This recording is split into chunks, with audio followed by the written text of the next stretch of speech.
Alrighty. Let's get this show on the road. Okay,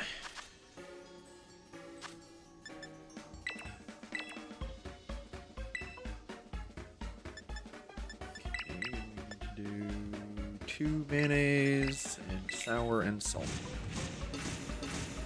I remember.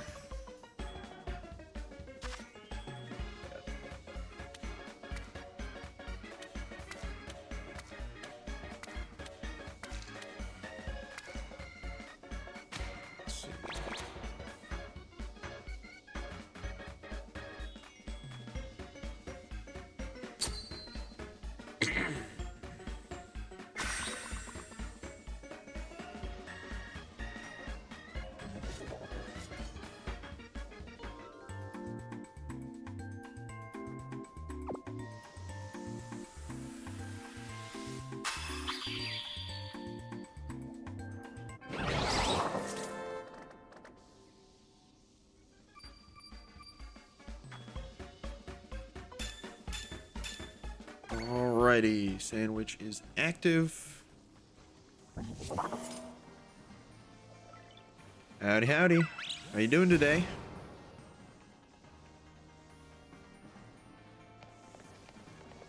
Welcome on in.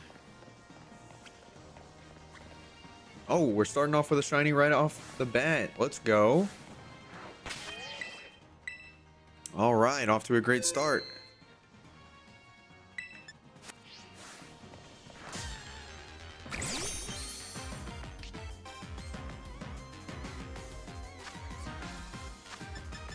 Alright. It's always a good sign. Love to get the quick shiny.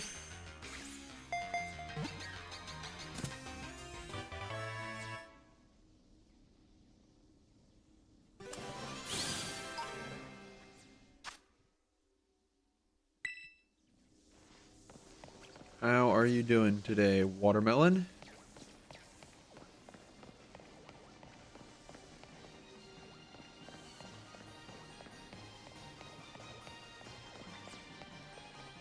None of the rest of these guys were shiny. Make sure I'm actually in the right box. Okay, I am. Good to go.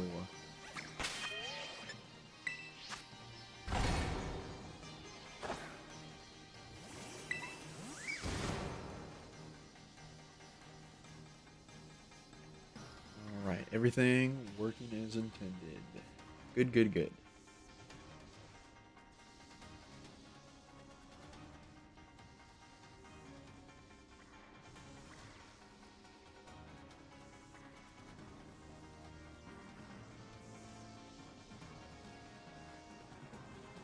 Alright, so we will have a couple of Pokemon spawning to the side there, but not too many.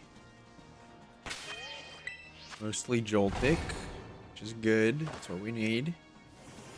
And we just ride this out for 30 minutes. See what we can find. Keep our fingers crossed that we can find the teensy one sooner rather than later. That's pretty much all that it is.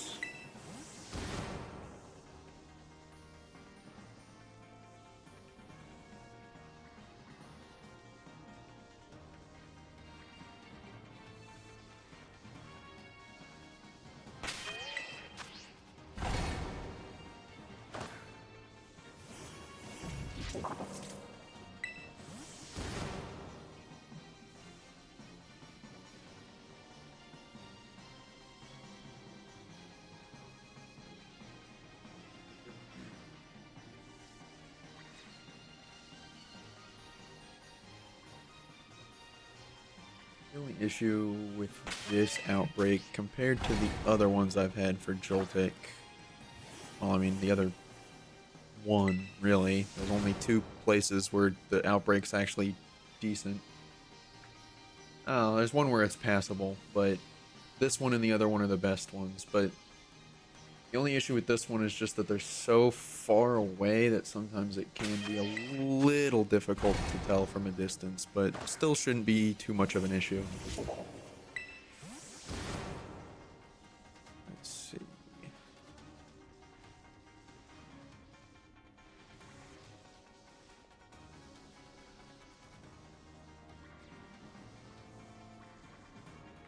Alrighty.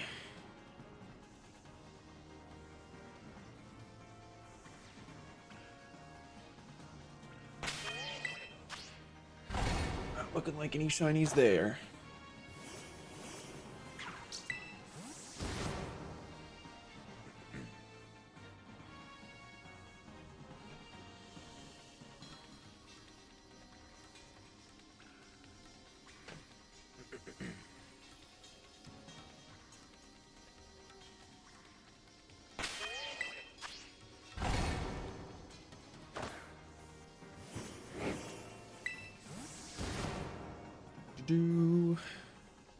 And then we wait. Wait and see.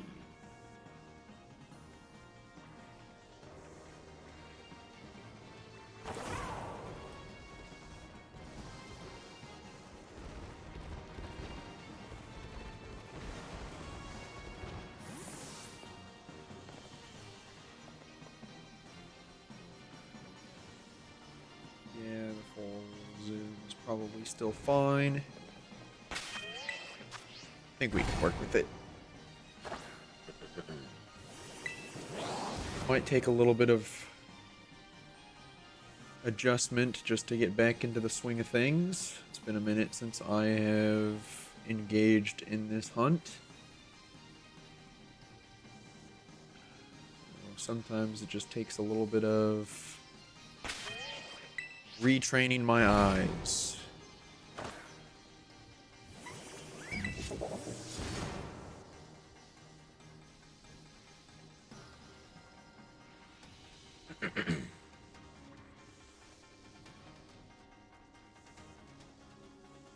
But in all reality, this one is not even close to the worst of all of the targets that I have in mind for this hunt.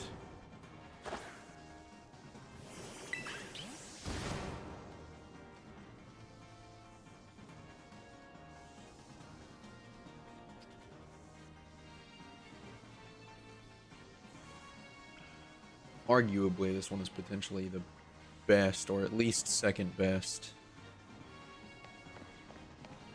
Is that another one? No, it's not. Didn't think so, but just wanted to be sure.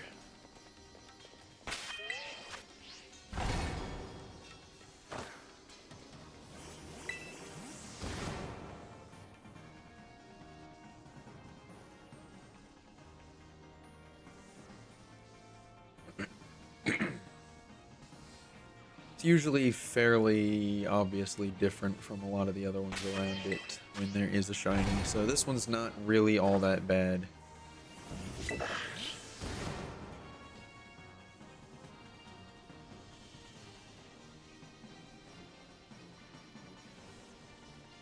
This one is pretty passable.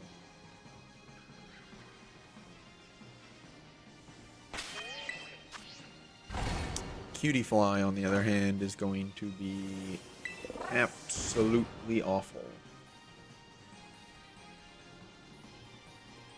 That one is not going to be good in the slightest.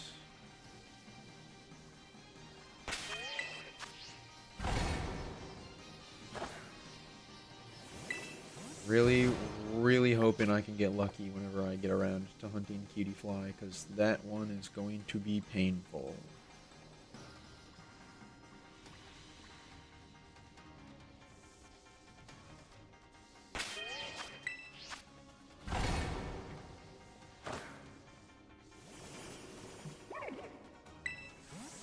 But we of course have to get there first, or anything else really happens.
Sure, if you want to share it in the Discord, that's totally fine.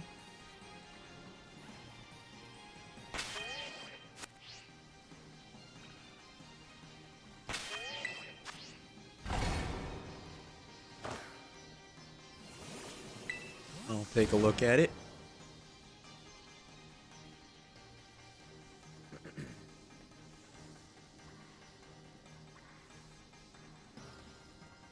Let's see.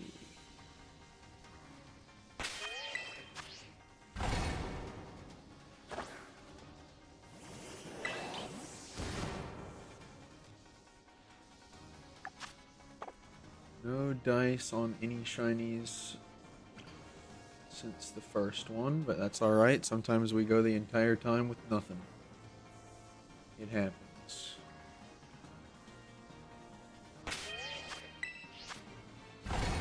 So at least we got one. That's always good.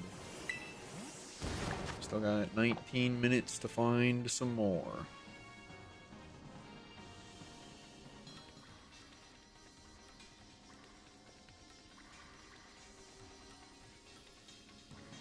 Right.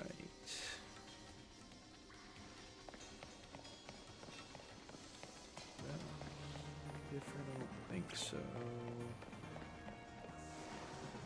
No, you're normal.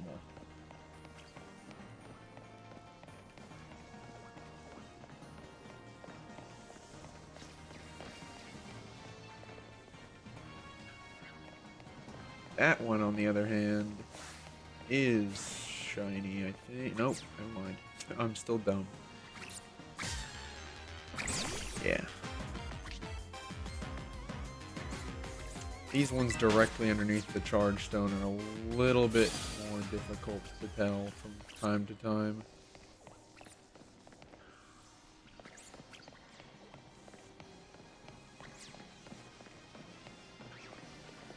Alrighty, I'll check it out.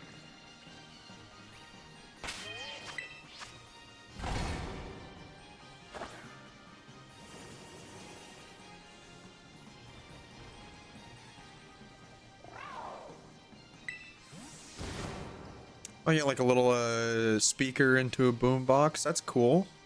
That's a fun idea.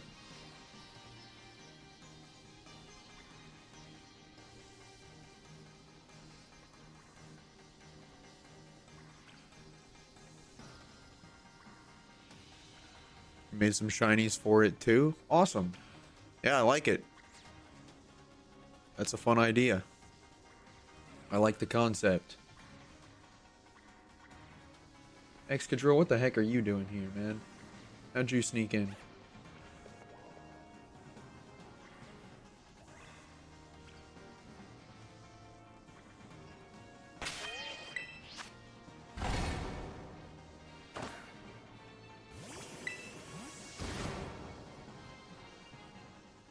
I like the vision. It's a very fun idea.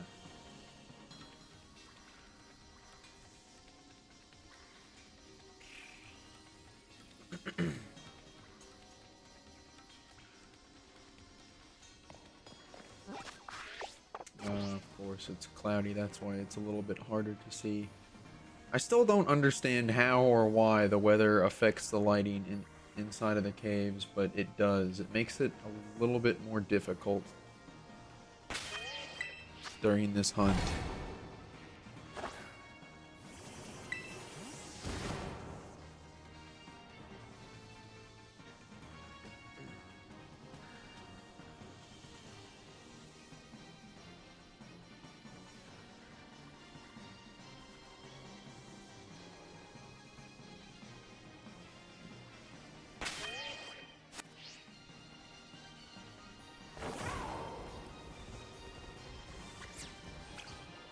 Yeah, they're all normal. It's just the lighting's gonna be a little awkward for a little bit here.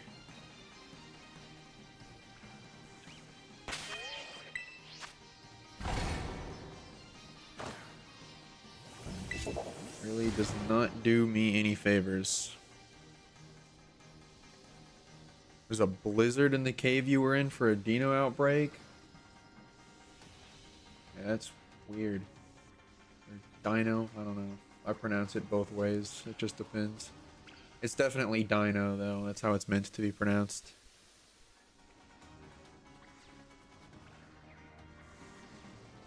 I need to fix that. That is not long enough. Something's wrong with that. Give me just a second.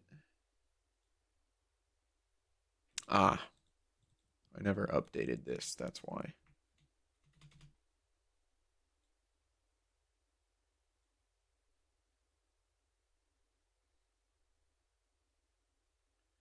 Okay. That should be fixed now. While we're on ad break, I'm going to test something real quick as well.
Alright, I just wanted to test to make sure that that wasn't too terribly loud through my speakers, although it is probably one of the quieter channel point redemptions, to be fair. Okay, we got another shiny Joltik over here, or are you just baiting me with the lighting as well? Yeah, no, you're normal also, of course.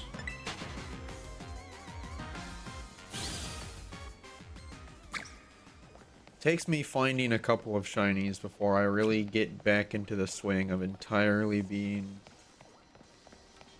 a little bit more certain of which ones are or aren't, especially because of the lighting shift, which is very obnoxious. I really wish that they didn't have such a emphasis on the lighting on the Pokemon from the Charge Stones, but I mean, it's realistic, I get it. It's just not ideal. Especially not for Pokemon with not the most obvious shiny changes. Although, to be fair, again, Joltik's is actually more obvious than you would be led to believe.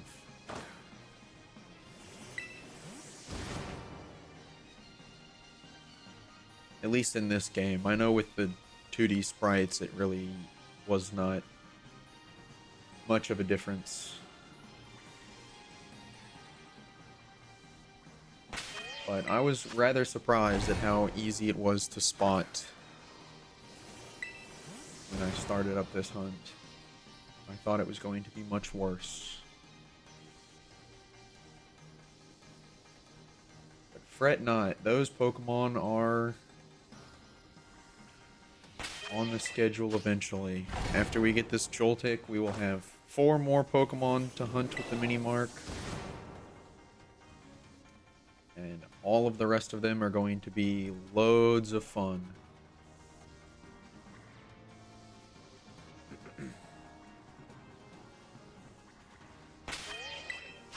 Kind of went for Joltik first here because I thought it was going to be one of the worst ones, and I wanted to get some of the worst ones out of the way first, but turns out it's not as bad as I thought. If anything, it's probably one of the better of the 6 targets. So I will be getting the best ones done first. Comfey had limited time, though. Limited time availability.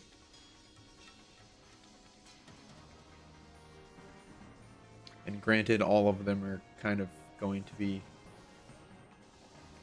not great in one way or another.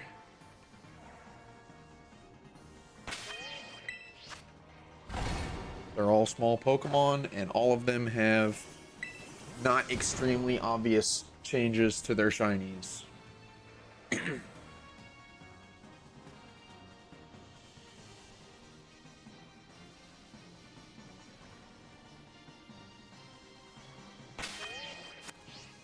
So at this point, I really am not entirely sure if I want to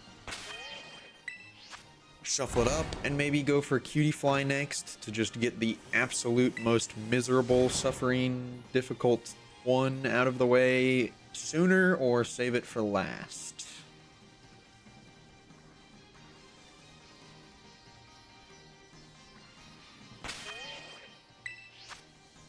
It's very questionable which order I want to take.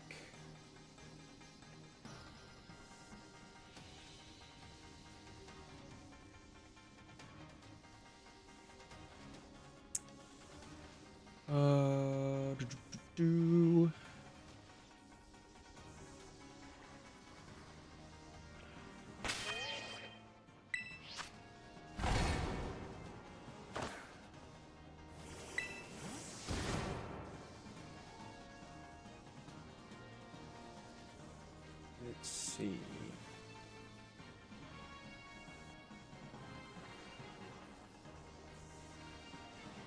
Not looking like much else here.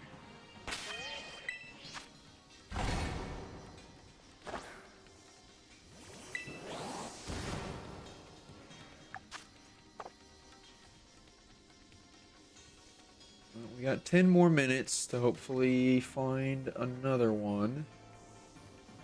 At least one is something. Although it is always more ideal to get at least 2 with a sandwich.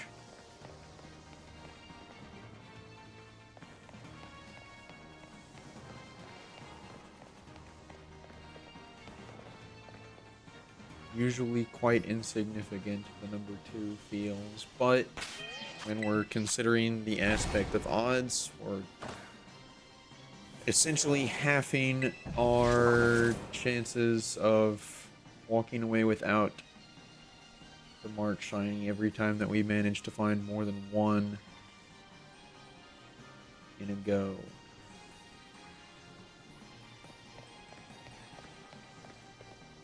So 2 is a pretty big deal.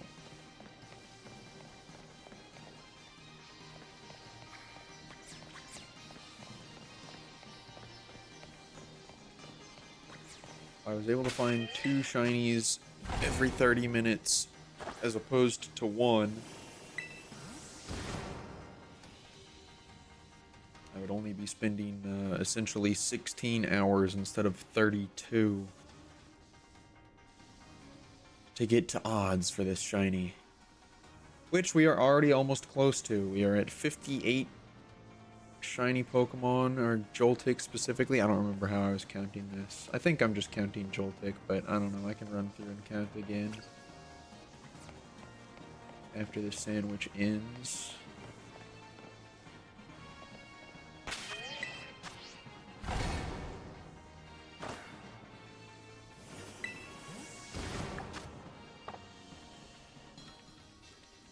I don't really know. It does pose an interesting question as well of whether or not I should count all of the shinies that I find while looking for this one, or just count the Joltik themselves.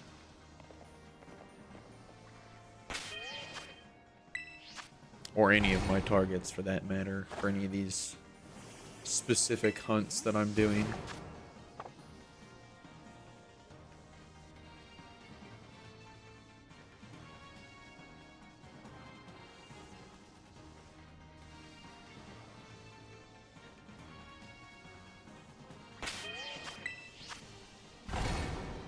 Because with the amount of time that I'm sinking into these, and sometimes with how obscure some of the outbreaks are, it is almost inevitable to find at least one other shiny that is not the target.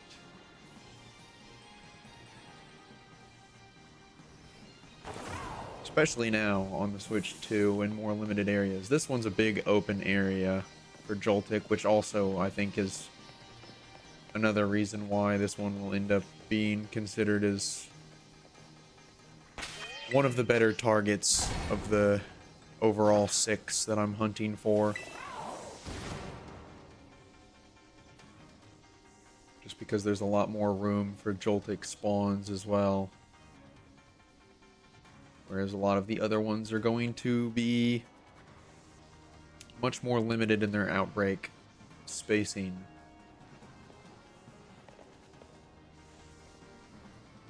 Which means even more chance for other random Pokemon to shine. And fewer encounters of each target individually.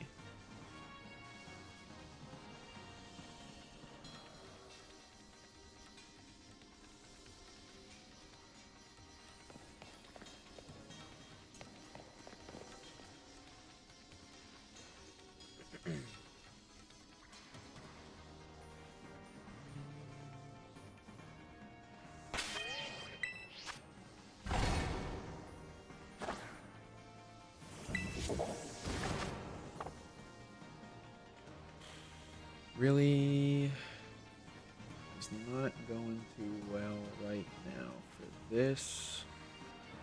Not gonna lie. A little difficult to spot if any of them are drastically different at the moment.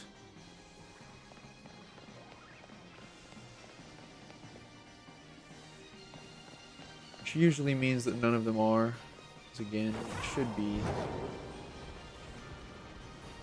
fairly more obvious.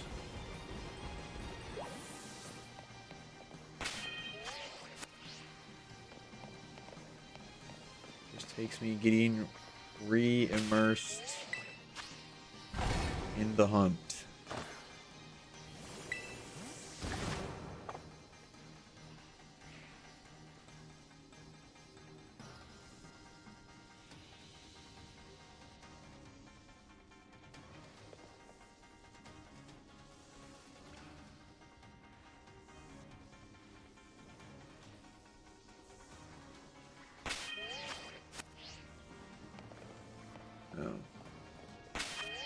Not different enough. That's all I have to tell myself. If I can look at one of them and look at another one and say, ah, they look pretty similar or pretty much the same almost, that means neither of them are shiny.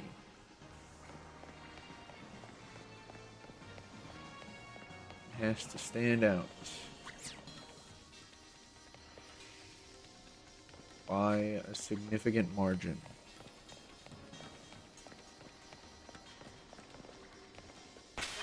Not by a small one. It's even weirder in this area too, because like the lighting is so bizarre. Like it's not as direct feeling as like, you know, I get close to this crystal and then I get brighter. These ones hanging off of the ceiling or floating. I feel like the area that the light kind of shines is really bizarre. Not not exactly where you think it would be.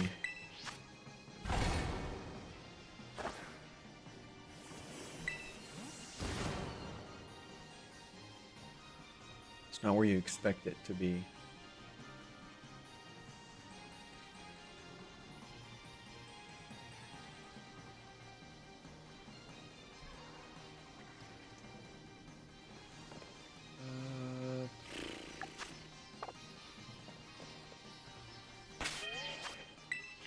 Yeah, unless we can get some crazy luck, we're probably just looking at the one for this sandwich, starting us off.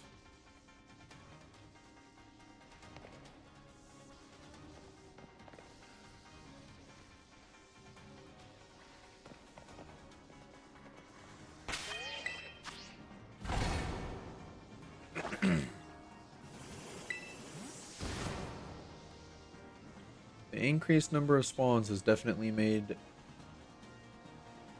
method of using outbreaks a little bit different, honestly.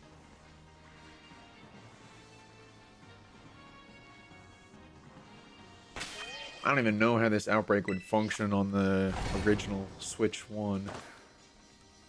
I feel like I would have to be a lot closer. I would probably be up against the opposite wall, honestly, in order to try and isolate them as best as possible. Which is really weird to think about. Because if I did that now, I would be having a bunch of Pokemon spawning where I'm currently standing that would not be Joltik.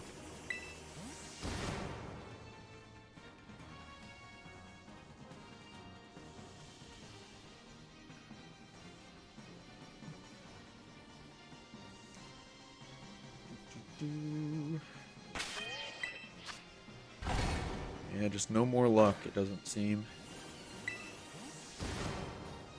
Just the one.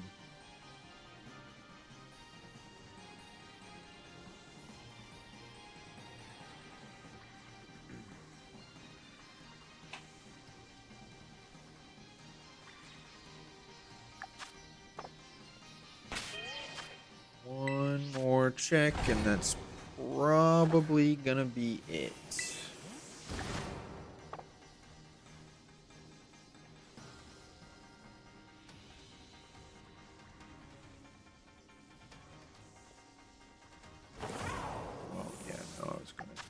Check again, but that's definitely it. I did not mean to push that button. Alright, well it certainly looks like that is the case. Alrighty then. Let's just go ahead and go check and see how lucky we got with our one shiny find, although I am not holding my breath. I'm fairly certain this one is just going to be slightly smaller than average, if I had to guess. Never mind. Pint-sized powerhouse. Look at that. It was close. Not close enough, though. Alright, let's see. How many am I working with here? Got 12... That's 42. That would be 58. No, hold on. Am I doing the math right here? Okay, so that's 12. That would be 42. 48. Yeah, I am off on my count somewhere regardless. I have more Joltik than my count says I do. 6, 12, 18, 22, 28, 34, 40, 46, 52, 58. Okay, never mind. I don't know what I was counting something wrong in here, but yeah, I've been excluding these two. So 58 Joltik, which, yeah, that's why I remember now. It's been a minute, but I'm counting only the Joltik because we're going off of the 1 in 64 odds with the sandwich boost of finding them. Although, however, I don't recall, but I want to say there's a chance that maybe a couple of those Joltik were not while the sandwich boost was active, but I don't recall specifically, and it doesn't really matter. We're just gonna go with that. We have 58 Joltik.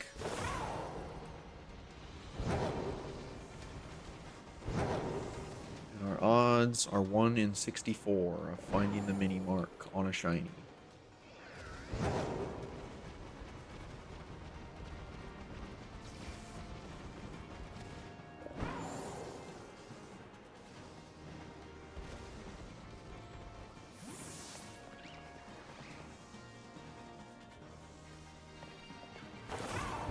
I don't know, you know what? For the sake of science, let's give it a shot. If I stand right up against this wall here...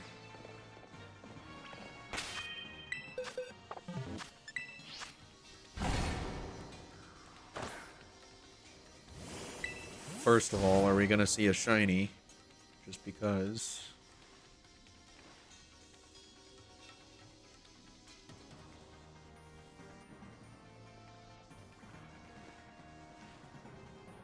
So, I mean, it's not awful. It really isn't. Again, I think it's, yeah, cloudy, so I feel like the lighting is a little bit worse to view over here, but we do miss a couple of additional spawns. And it's going to be inconsistent. It's not like I'm just going to get, like, these 5 or 6, and then that Magnemite over there, 7-ish. But if I can add in the additional, you know, 4 Joltiks or so, it's definitely better. So I think we're just going to stick over here. But I'm kind of surprised that wasn't as bad as I was thinking it was going to be.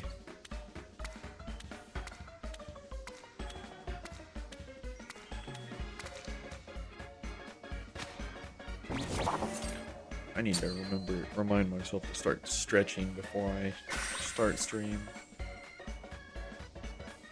Need to do some stretching at the next ad break, but we'll get to that eventually.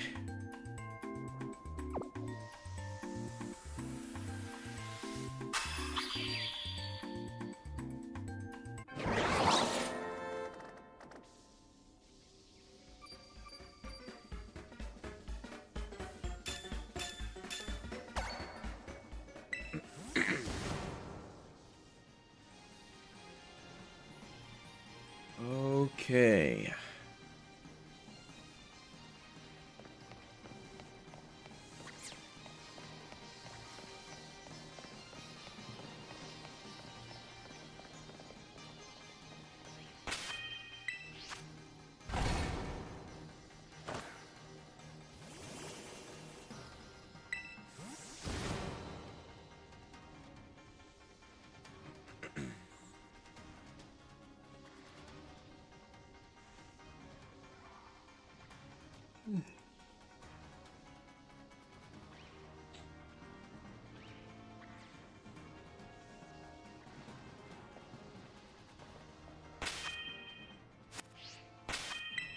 Okay.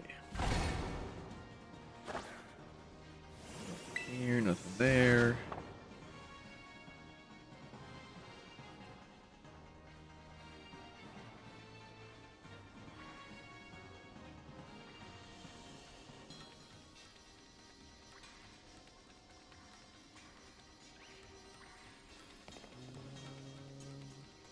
No.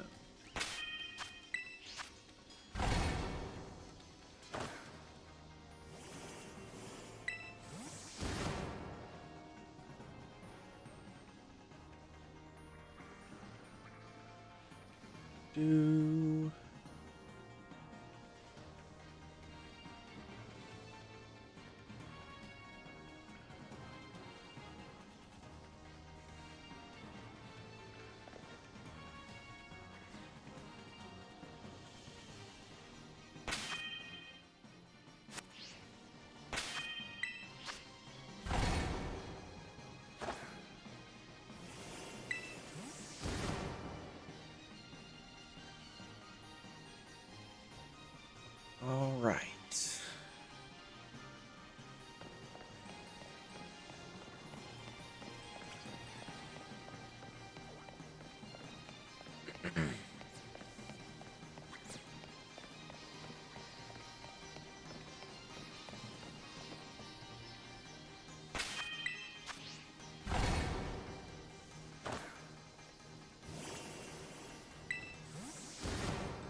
Joltik eventually. Not looking too likely for it to be under odds.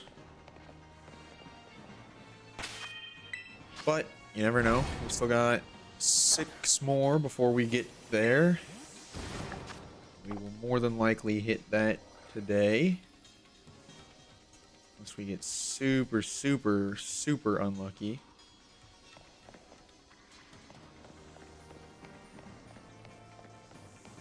Generally speaking,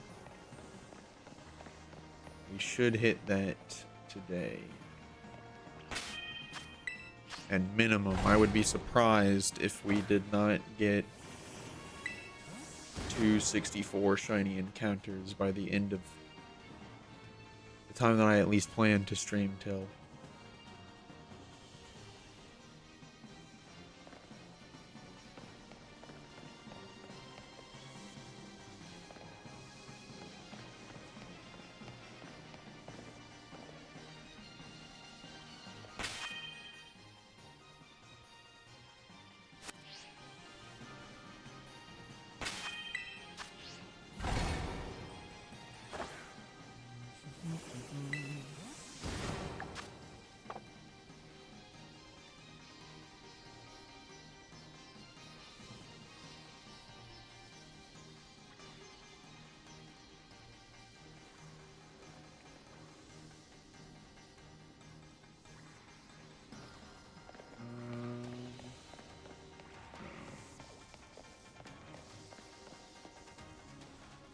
Still nada.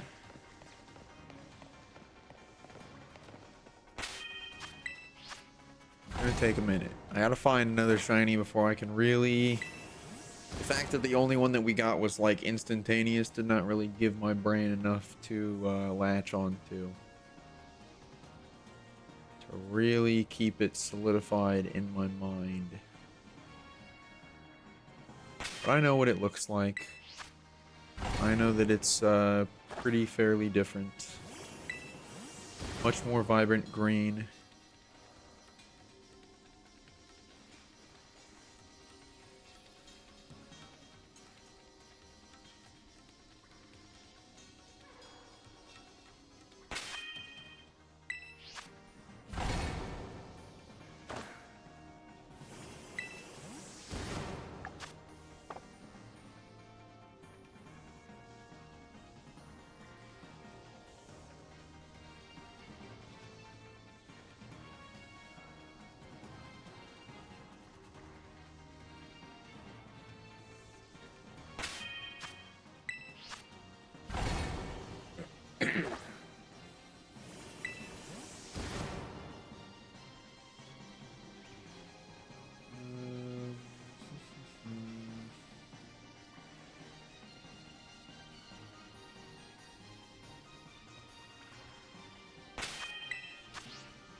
Still too yellow.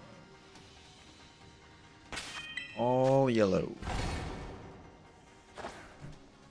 That's the real thing, is I need to stop locking in on the ones that look kind of like almost brighter, because it shouldn't be. If anything, it's going to be a little bit darker almost, I want to say.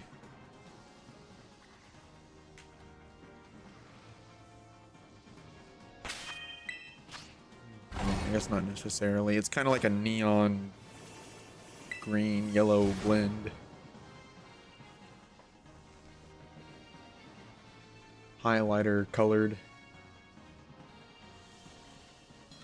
Almost.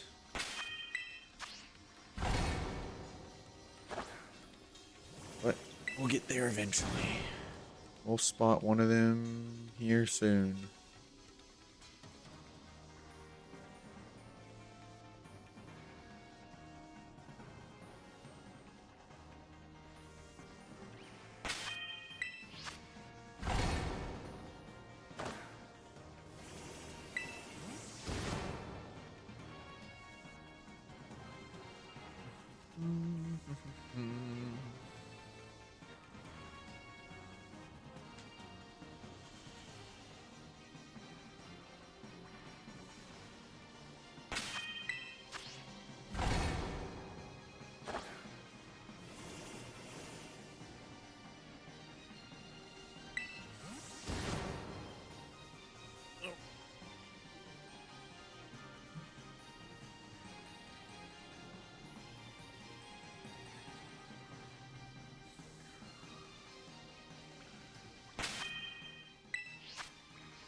I just need to keep going until I'm certain.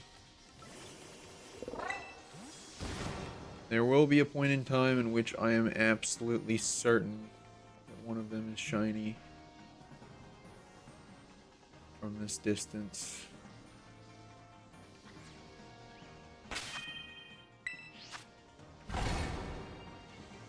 Pretty much needs to be every time, though, honestly.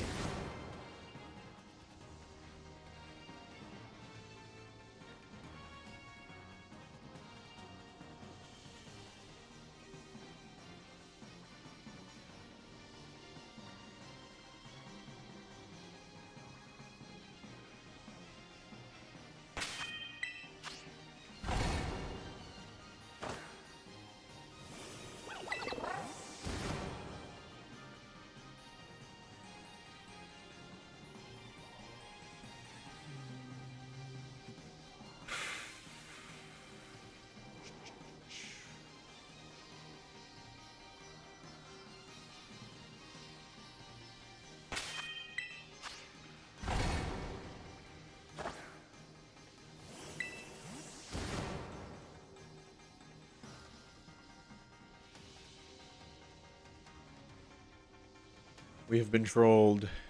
Check your Discord, everybody.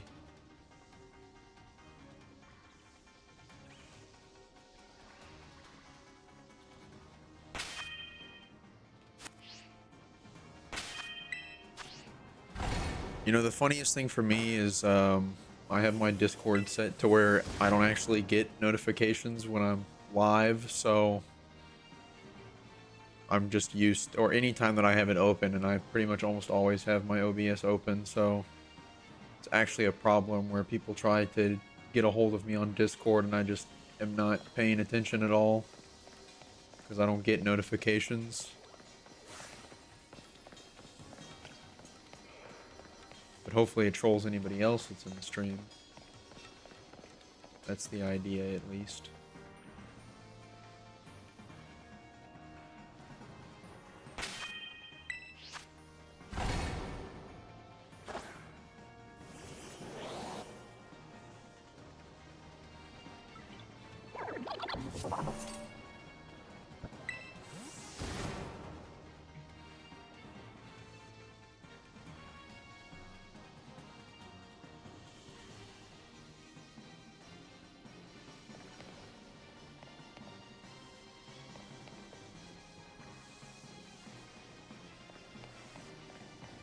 How are you doing today, though, Light Enigma?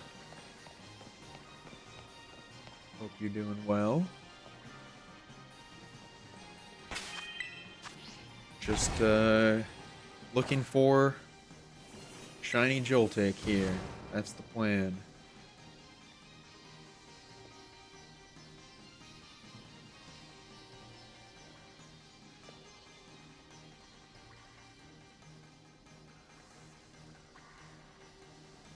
Very riveting as always.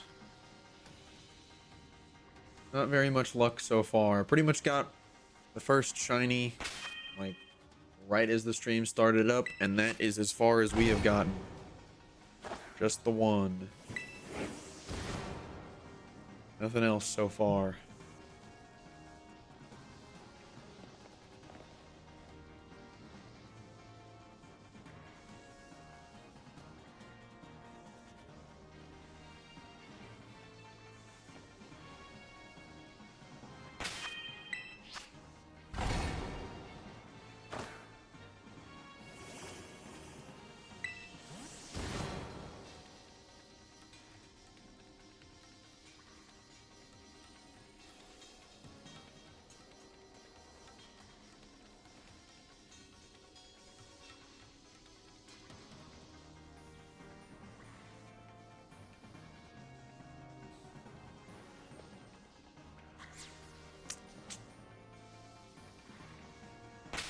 Still nothing.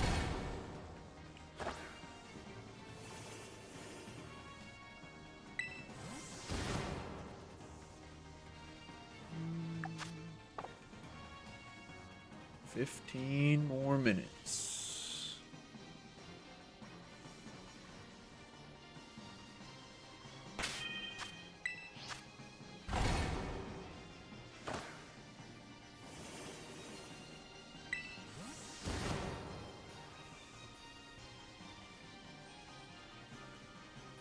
it is still kind of wild how varying these hunts can be even now. When Switch 2 first came out, I was still doing this, and I found 3 shiny Joltik in like 2 minutes. And now here I am, struggling to find 2 in 45.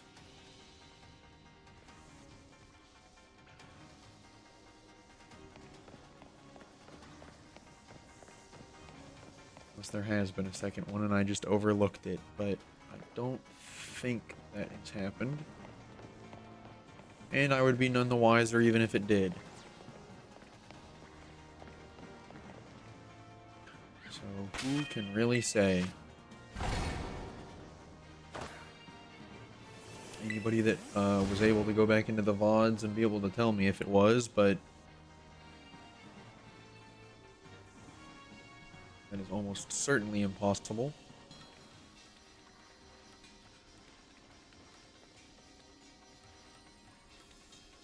Because I've seen it, and even from my own personal experience of viewing the uploads and whatnot, it's just not doable. Alright, let me just take a little minute to stretch here real quick.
Alright.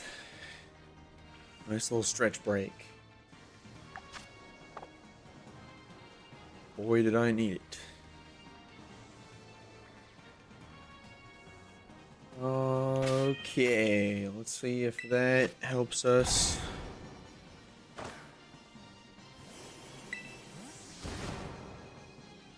Find a shiny now. Maybe, just maybe.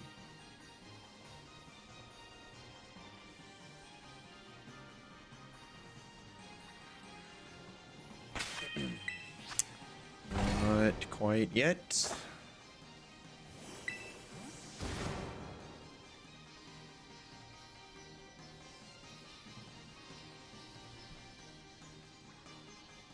Hopefully here soon.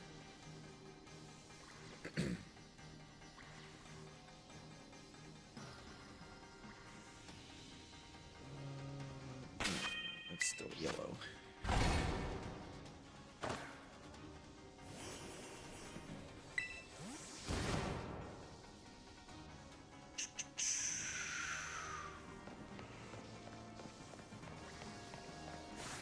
How about you? Nope. Just the lighting again.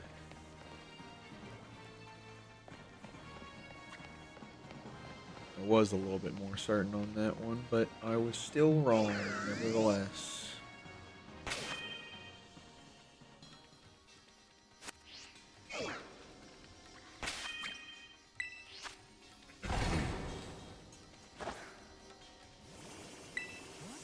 currently not doing a justice of me claiming that this is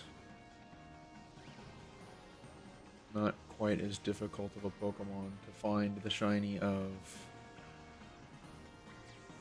So far, not really doing a good example of showcasing that.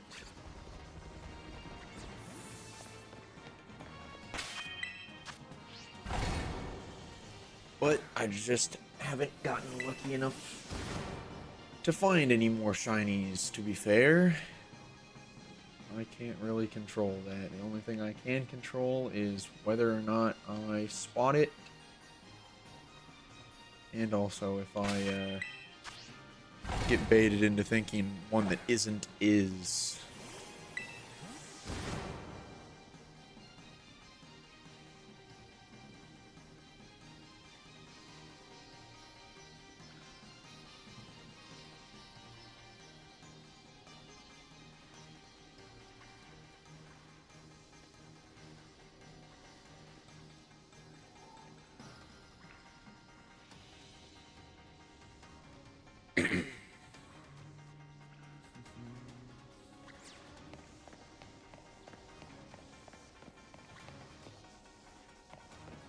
Okay, still not.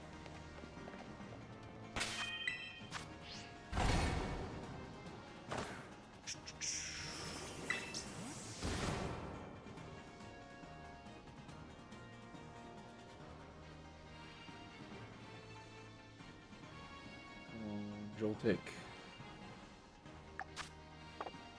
Need you to shine for me.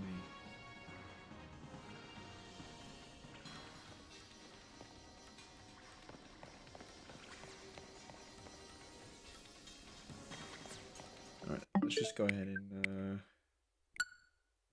hit a good old reset on this. Start up a new sandwich. Start fresh. Go from there.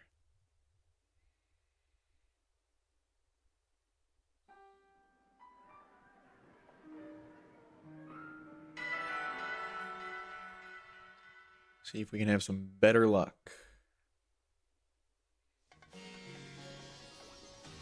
Oh, well. I guess I forgot to save in front of that previous sandwich, so my bad. That's what a shiny Joltik looks like.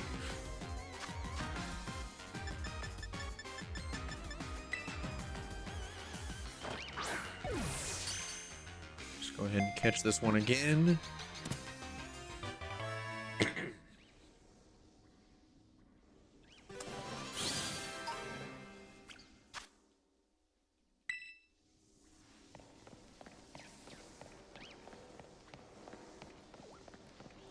That note, we will start fresh.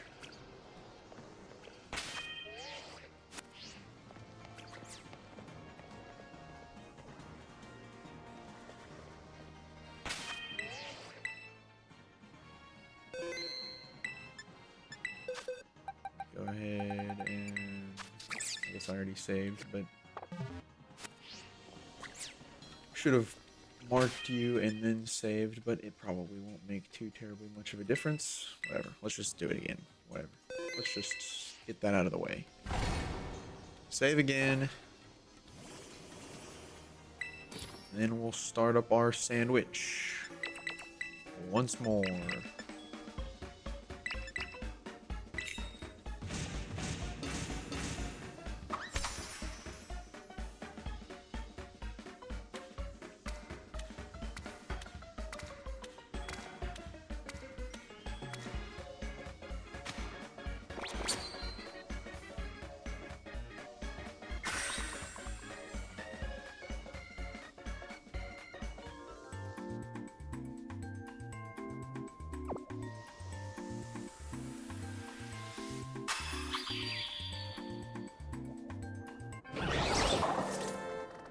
All right.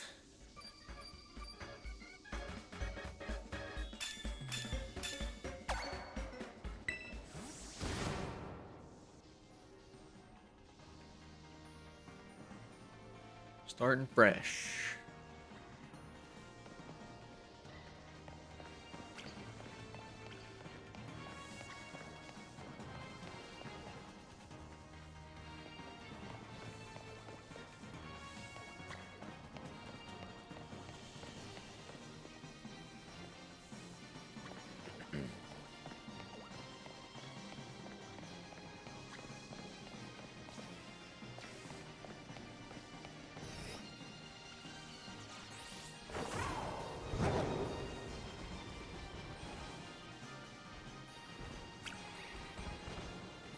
really need is just a strong mental image to keep my brain clear on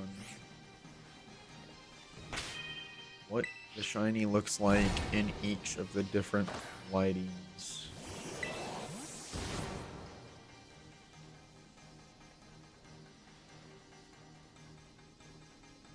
I can keep that in mind. Not get distracted by any of the other ones.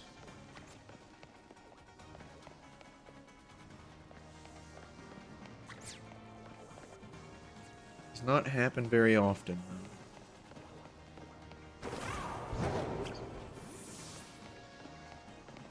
Wait, that one is a shiny though. That I can be certain of.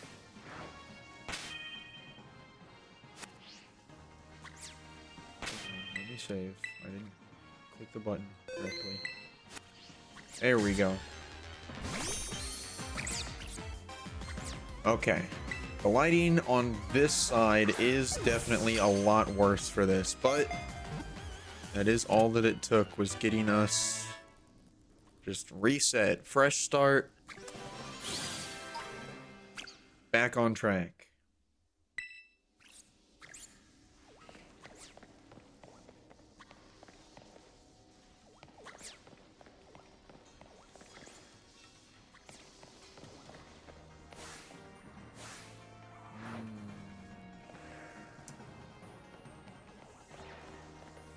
Yeah, see, these are quite the small individuals. This one here and that one.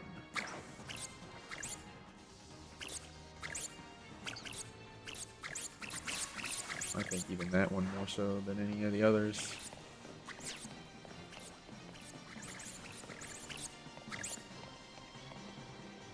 I'm not under the impression that that shiny we just caught is the smallest one. Whenever you like zoom in, they definitely end up looking a lot bigger than when you're zoomed out though, which is also kind of interesting.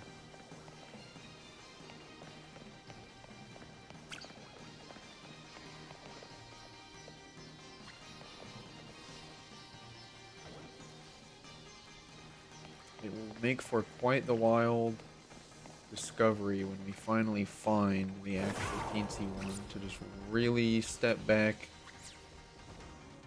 and really get a full grasp of just how small it is.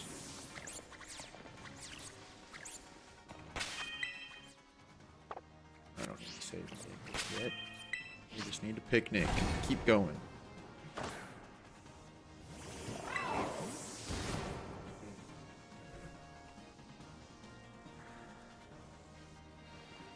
A little bit of lost time in discussion, but that's all right.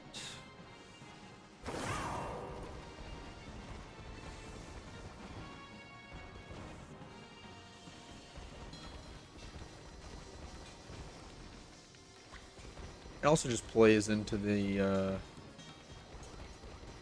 wonderfully fun question of how many mini-marked non-shinies have I just completely ignored without knowing it.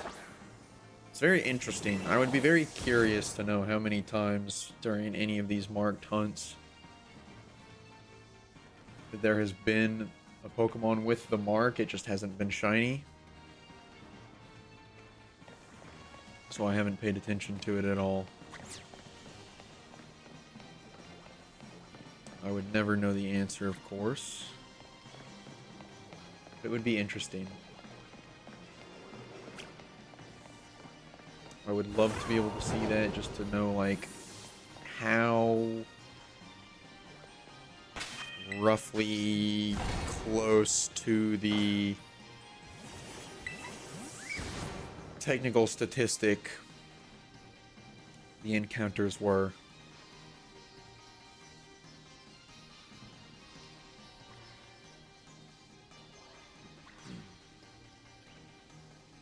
You know, out of every encounter that I had overall, Did it really, like, how close was the average to every 1 in 64 of them having the sized mark?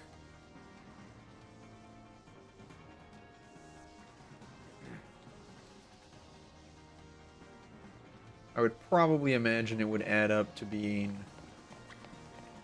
a lesser amount.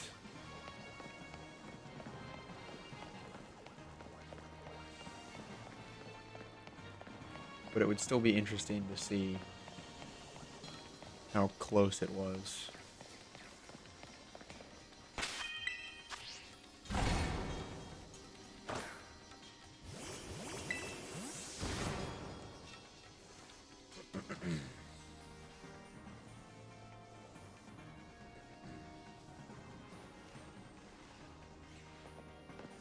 Because undoubtedly at this point in time I have reset over multiple mini marked Joltiks without knowing.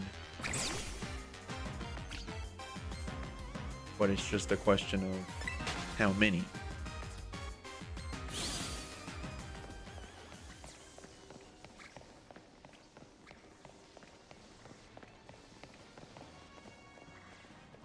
Tens, hundreds, single digits. Who knows?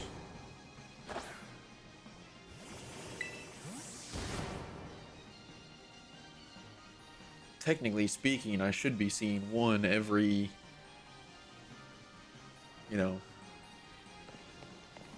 3 to 4 picnic resets. There should be at least one spawning in that has the teensy mark. And then from there, we're just playing the odds of, can we hit the jackpot of, on that third reset where the mini mark spawns, that it just so happens that that one in particular also looked out to be the shiny.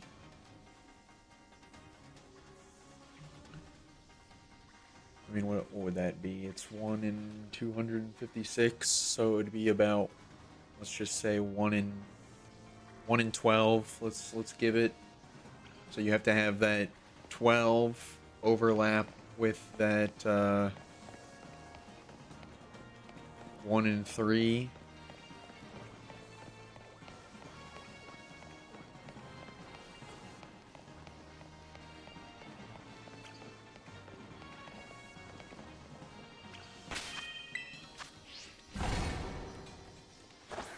You just happen to have those two statistics combine into one. Onto that one single little Joltik.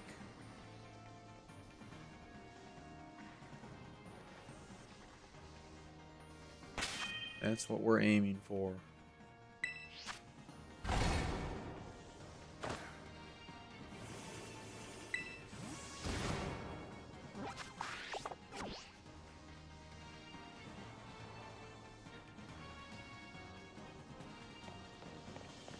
The math behind shiny hunting.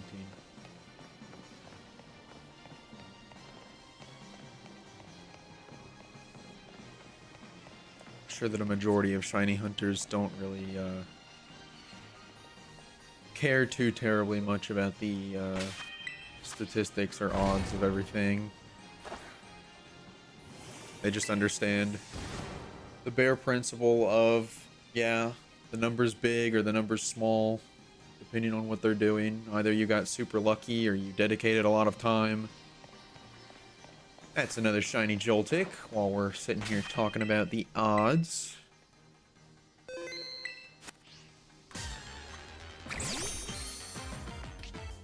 Again, I'm really not entirely certain if it just so happens to be that they're appearing on this side here, or if that is really the only ones that I'm able to notice more easily just because they're in closer proximity.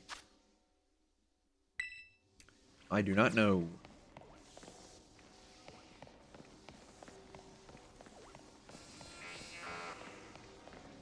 I hope that it's not just that those are the only ones that I'm noticing, and moreover that it just so happens to be that they're spawning closer.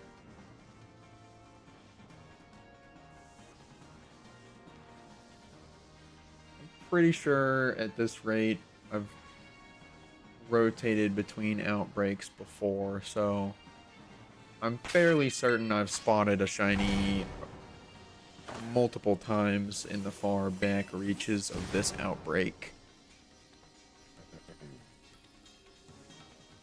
So I don't think it's outside of the question. I mean, we've only had 3.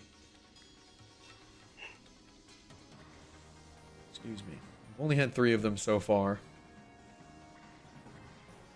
And they just all so happen to have been in that little left side corner over there. Do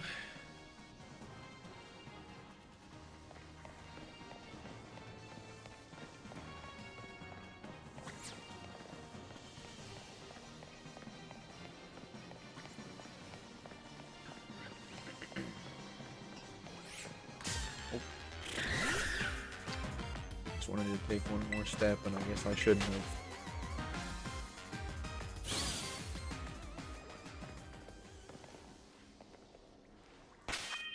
I have left the realm of feeling any type of certainty about anything, but I don't think either of these two looked like they don't have a chance at being contenders.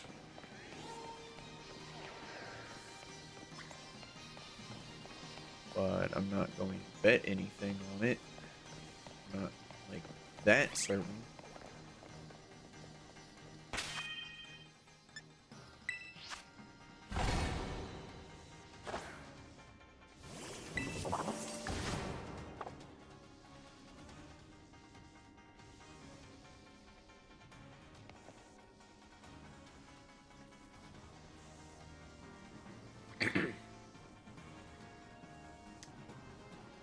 Pokemon that are part of this entire hunt as well are a little bit more interesting in the grand scheme of their sizing.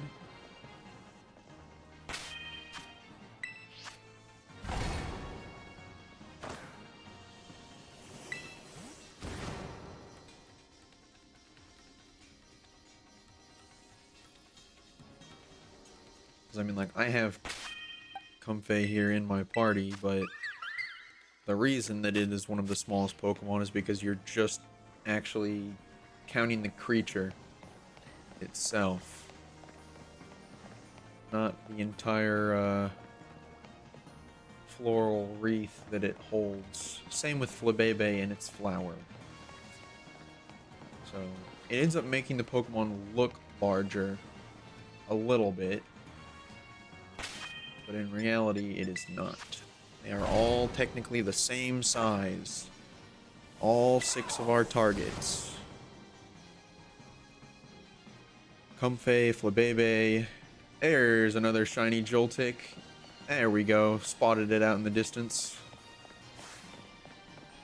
This little guy's marked this time around. He hasn't noticed me yet. He's gonna.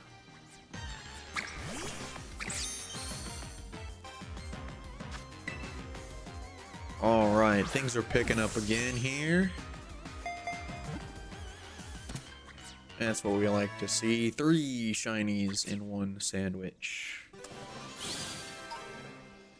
After the instant one into nothing else for another whole sandwich. We take those.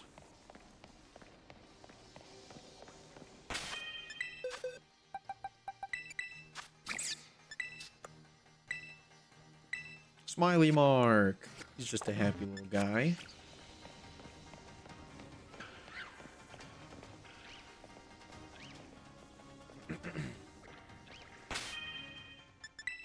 But yeah, it is interesting to think that all 6 of the targets we're going for here are all technically the same size. Joltik, Flabébé, Comfey, Poltergeist, Sinistea, and Cutie Fly. They are all 6 inches tall. Seems a little strange to consider that all of them are the same height. All 6 of them tied for the smallest Pokemon. And luckily enough, for the sake of this hunt, cut off at 6. So 1 full team of the smallest Pokemon.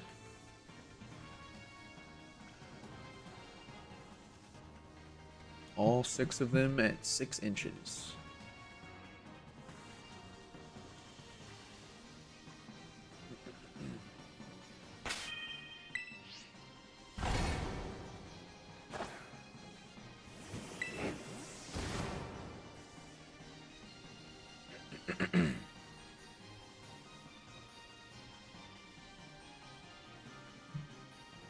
Okay.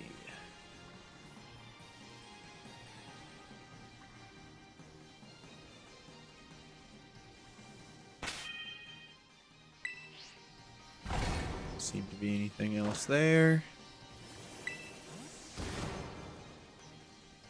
But now that we've gotten a Joltik shiny that did appear a little bit farther out in the distance, and I was able to pick up on it, I am feeling a little bit more confident in my abilities to spot them. Which also means that hopefully, for the remainder of this, it should be going a little bit quicker. I'll be spending less time having to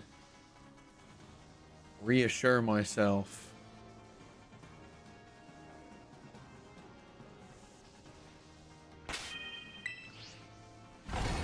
Which also means more shinies.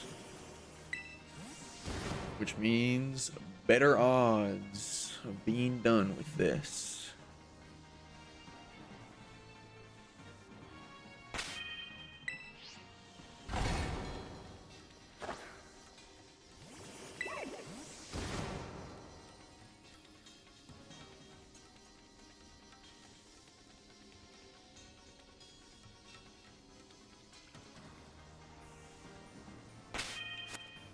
Hold on. I almost reset, but I saw ya. Oh my goodness, this one is teensy tiny. This might actually be a serious contender right here. This little guy right here may very well be the guy.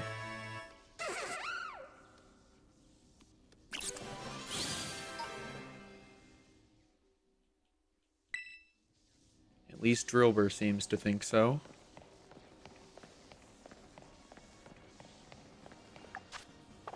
We still got 11 minutes. All we had to do was reset the vibes. We're all good.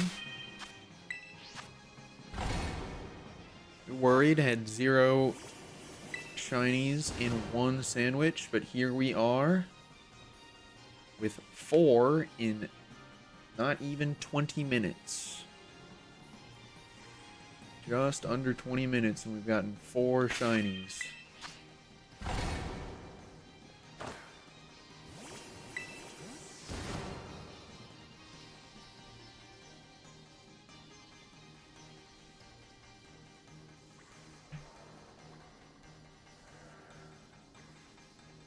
Alrighty.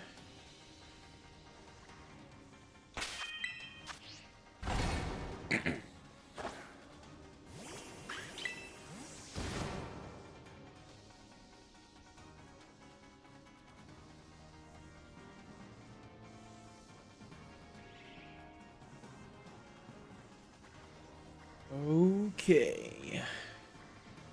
See, nothing there.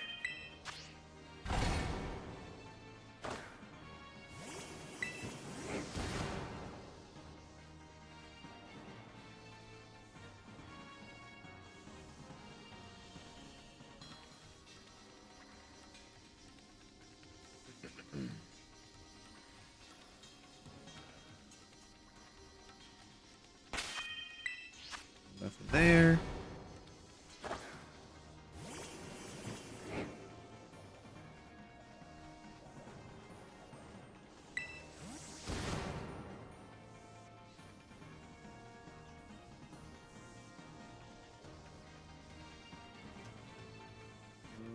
Right.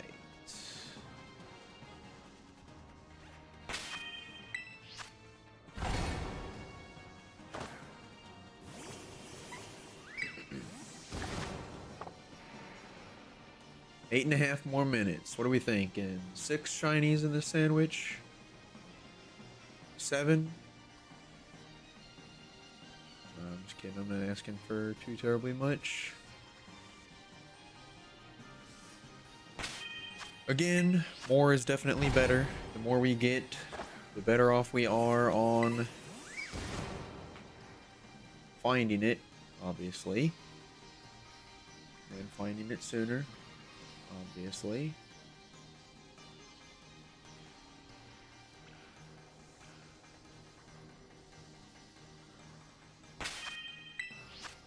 A couple of those guys there were trying to make me think a certain way about it, but not fooling me.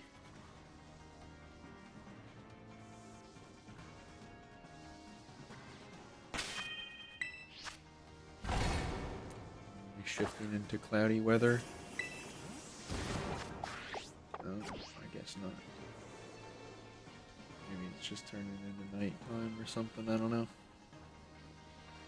Felt like the lighting was shifting just a little bit.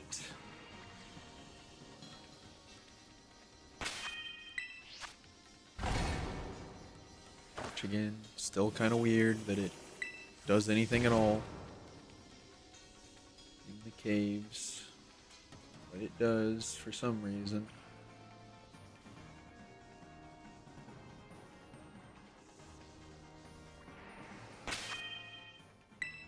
Whether or not it's intentional is unknown.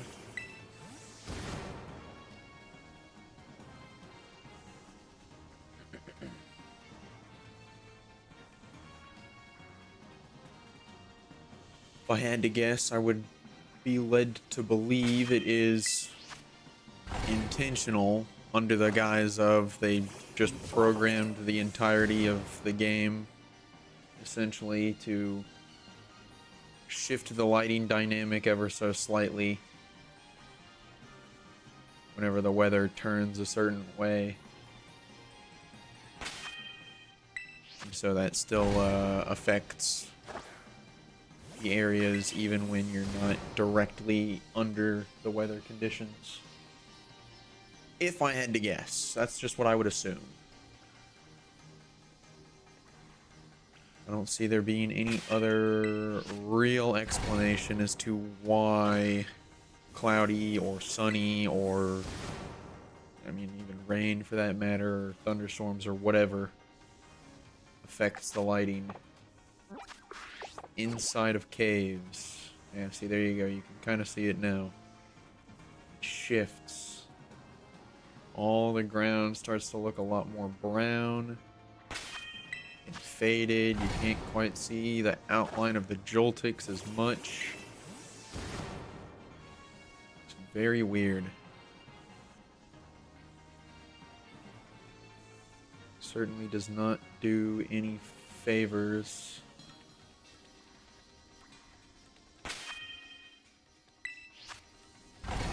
for certain hunts.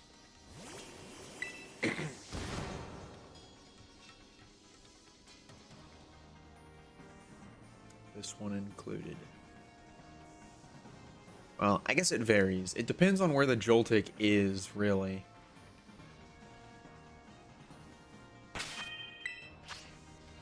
I've had it where sometimes the cloudy weather makes it where it's really, really hard to tell when the Joltiks are like really close to the charged stone lighting, but when they're farther away, it does make the green of the shiny pop out even more. So it's beneficial and not.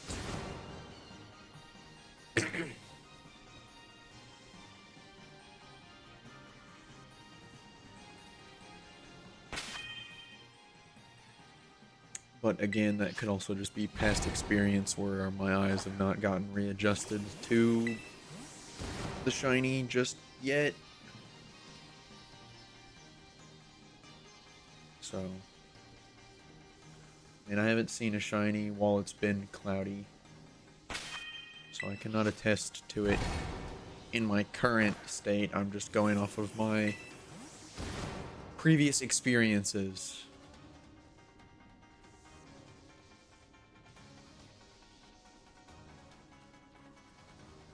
As of today and right now even. I do not know where I stand on how beneficial or lack thereof the weird cloudy weather lighting change is.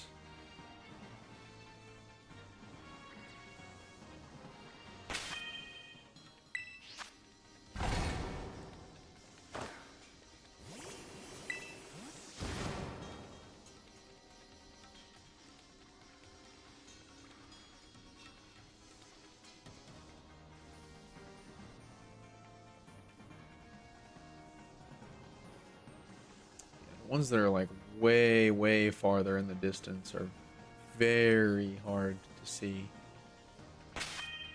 That much is certain.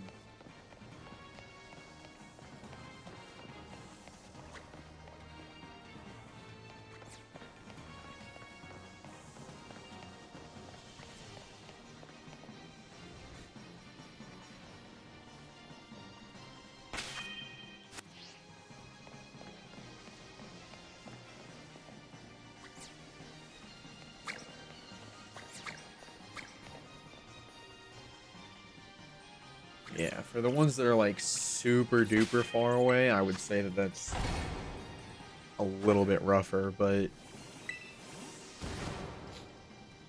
the ones that are closer in proximity, I don't really think it affects as much. It's mostly just that, like, I cannot get as good of a view of the ones in the distance. But by that same token, again, I think the ones that are super far away, if they were green, they would stand out more.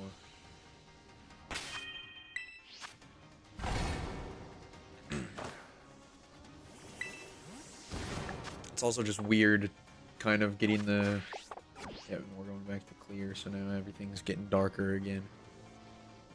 It's also just weird getting the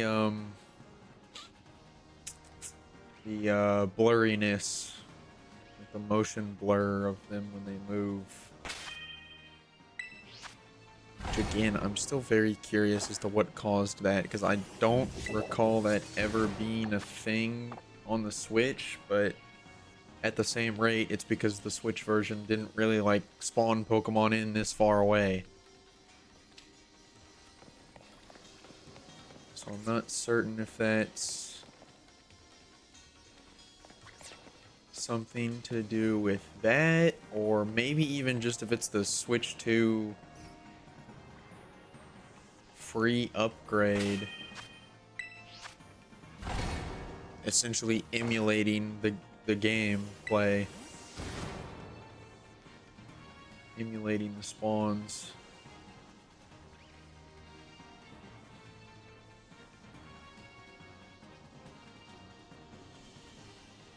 That causes that. I would be curious to know. I would be curious to know if this, like, actual physical Switch 2 edition of the game functions the same as this. Like, to a T, it has all the motion blur and everything as well, or if there was something different. If they looked more normal. Alright. We got 4 Joltiks to check now. Some pretty solid contenders as well. Especially the last one, in my opinion, but we'll see how accurate that might be. Alright, first off, we got good size, smaller than average. Next up, we have a pint-sized powerhouse. We have our smiley little friend. He is smaller than average. And lastly, another pint-sized powerhouse. Alright, we were close. That was indeed the only one with a mark. Yes, yes, yes. Okay. Let the ad break run. Are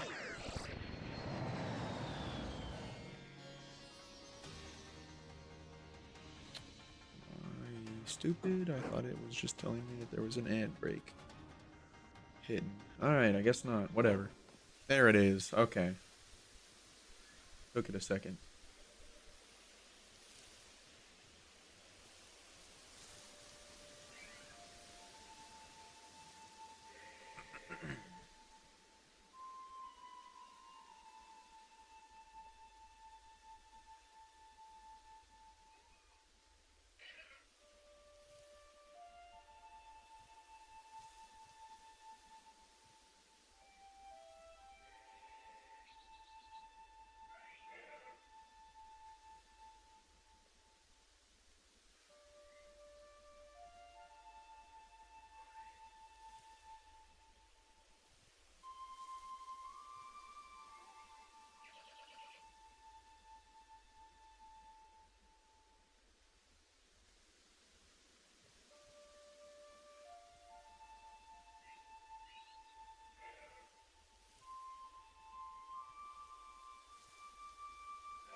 Alrighty.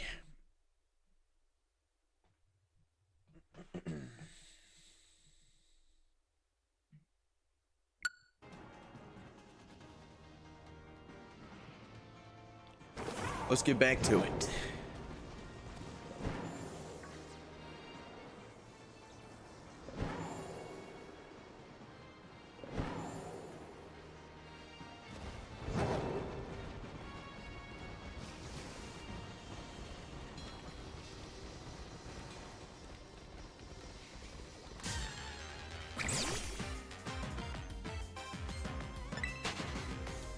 Alright, 2 more, and then we are going to be going above odds. Beyond that.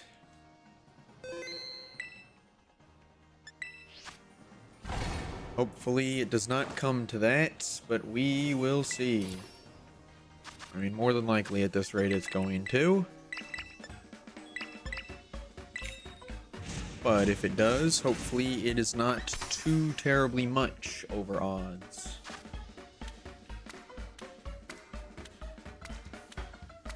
As long as nothing gets back up to the Executor numbers, we'll be okay. I just do not need any of them to take that long again. That would be awesome if we can avoid that. More than well made up for the extreme luck that we had for the Dondozo search, so I would like to not repeat that again. Repeat the Dondozo luck. That would be fine. I would love for that to happen with Cutie Fly. That would be great.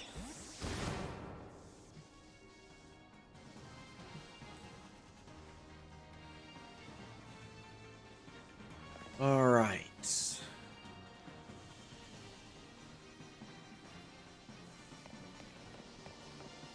One guy standing on your own here. What's up with that? Okay. Just wanted to make sure. I didn't really have anybody nearby to compare you to. I didn't think that you were shiny, but just wanted to be certain.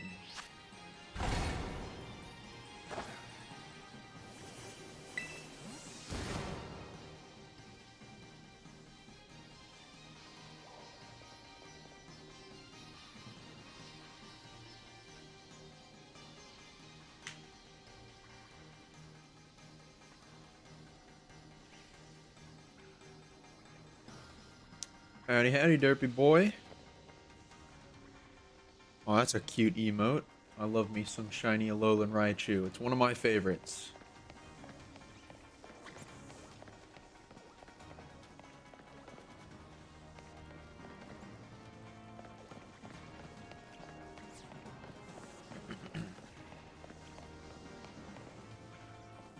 I'll hopefully get one of those desk tapping emotes at some point in the future.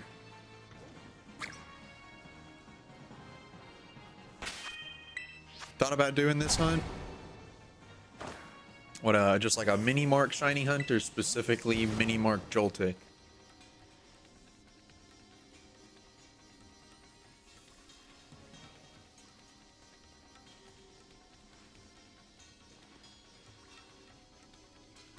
It's not a particularly easy one. The mini mark on the smallest Pokemon?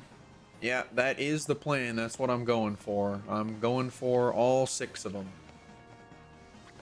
Currently, I have Comfey is the only target. This is the precursor. I've already gotten the 6 largest Pokemon with the jumbo mark, technically speaking. Gyarados, Steelix, and Onix I got as alphas in Legends Arceus. So those ones were a little bit easier. But I did finally finish that hunt after a good while. Got the video edited and posted and all of that, and now it is time to do the reverse, which will probably take longer to find all of these guys. But I got the Comfey back when they had the event outbreak for it. So I've had this idea for a good while. It was just a lot of back and forth and on and off hunting for the big guys first, but I had to take advantage of the event outbreak for Comfey while it was available, so I've gotten that one finished already. Now we're doing Joltik, and then I'm not quite sure which one I want to go for next. I'm debating if I should just go with the easier ones, since I appear to be doing that first, or if I want to cut out and do what I think is probably going to be the most difficult one next, which is probably Cutie Fly.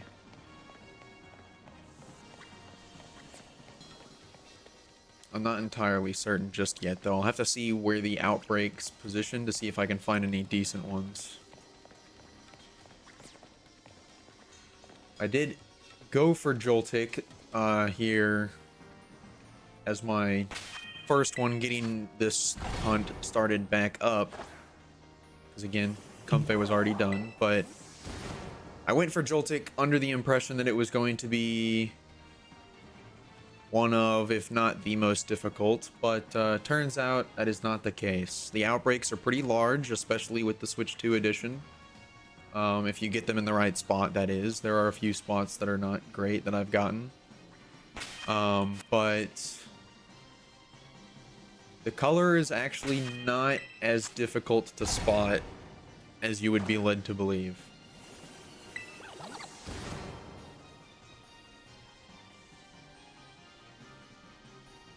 Yeah, it's just a matter of resetting until you get one that's decent. So there's this one here, and then there, I mean, you can't really tell because all of it's a cave, but there's one that's like by the entrance, like over in this area here. that pops up, and that one's generally pretty good unless you get it in a weird way. Like I had it before I got to this one, where it spawns too close to the wall.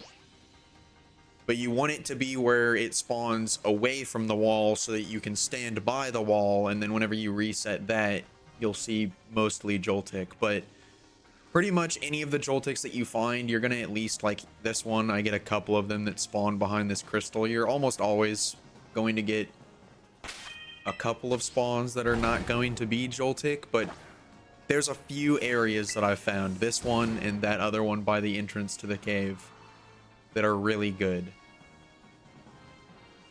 Most of the other ones are not great, but the other good thing about Joltik as well is that it's not a difficult one for you to reset to find outbreaks for. It's pretty easy. You should generally find an outbreak in 5 minutes maximum at least, if not multiple if you're just resetting. The only obnoxious part is, you know, making a bug encounter sandwich, changing the date on your Switch to find an outbreak, and then going to find the outbreak once it pops up, and then you have to reset the sandwich to something else, or save your game and close it, pop back in, reset the spawns to, you know, actually make sure, like, is this a good outbreak or not? And then if it's not, then you have to do that whole process over again. But it's not super obnoxious. It's definitely nothing like looking for the Feebass outbreak I did for the Jumbo Mark hunt, because Feebass is a very rare spawn to find. It would sometimes take me 3 hours of resetting just to find the outbreak to even start the hunt out. Sylveon outbreak was okay. Dashbun kept eating the spawn. Yeah, that is the other thing that is beneficial for it. Is you don't risk necessarily phasing as much with even any of these additional spawns, because you can isolate the boosts with the bug type sandwich, which is also going to be a little bit of an issue because the other Pokemon for this hunt don't have that luxury as much. Flabebe could. It depends on where you find the outbreak. It could be the only fairy type. Cutiefly, same story. Depends on where the outbreak is, but you could isolate it as the only fairy type. Sinistea is during the day. During the nighttime, you're gonna get other ghost type spawns. And then Poltergeist, you just pretty much don't win. Same story. It's during the nighttime, you're gonna get a lot of other ghosts, but during the day, if you do grass, then you're definitely out of luck. I'm doing the mini sandwich. Yeah, I have the teensy power. Yeah, if you did the encounter power sandwich with an outbreak, you would have a very hard time trying to find the mini mark. Or even in general, for that matter, because then you're not encountering them. So it is kind of funny that you have the two different aspects of increasing shiny odds, and you pretty much have to overlap them if you want to find a shiny with the mark as well.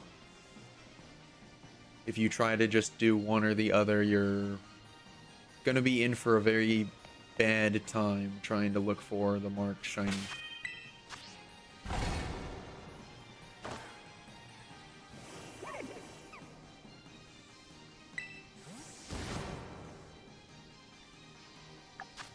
But yeah, so that's the other reason that I think Joltik has ended up being where I personally, I mean, I haven't gone through them yet, but I'm almost 100% certain that I would classify Joltik as, out of the 6 that I'm going to be going for, the second easiest. I would still say that Comfey is the easiest, even if I was going without the event outbreaks, which obviously made it even easier, but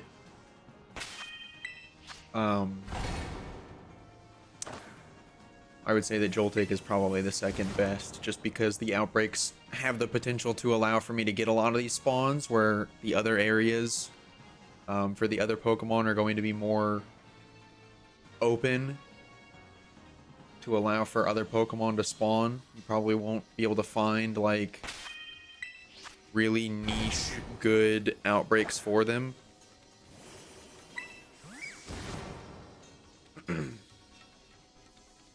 It's got that really nice good spot in between because the cave is large enough for you to find the outbreaks exclusively in the cave, but it gives you enough free mobility for you to kind of find the good spots for it. Poltergeists is bad because it's very limited to only those bamboo areas. Ooh, you got a shiny Porygon Z? Very nice. I don't do a whole lot of the catching of them myself. You'd think that I would, since I'm actively having it in the chat, but the only shiny that I've managed to catch is a Staravia, which also was not very good. Its IVs are pretty awful.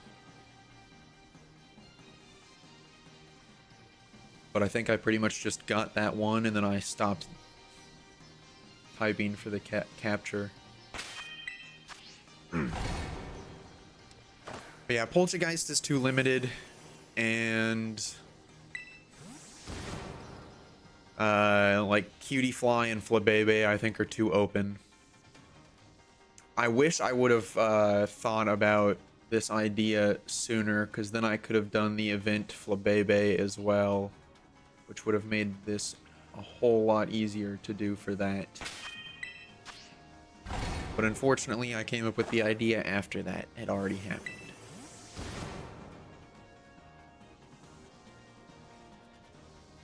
Which is also funny, because even more so, you kind of have to get an outbreak to even shiny hunt Flabebe at all in this game, because its spawn is glitched.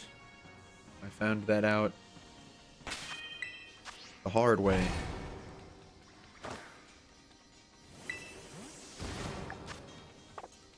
I don't entirely know how that happens, but for whatever reason, it just does not really spawn in the overworld very much, even when you have a fairy type encounter power. It's very strange.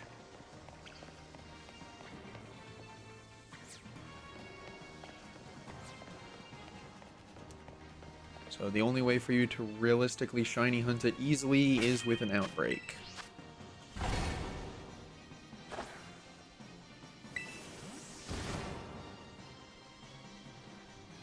But I'm hoping I find this Joltik soon. We're just at about odds. But I was saying it earlier, I'll be a lot more content as long as none of these end up taking as long as the Exeggutor did.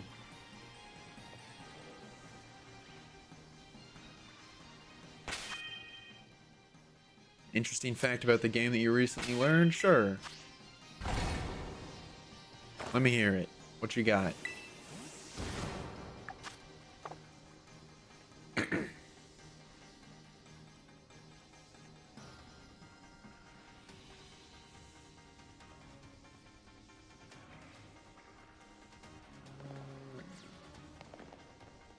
No shiny there.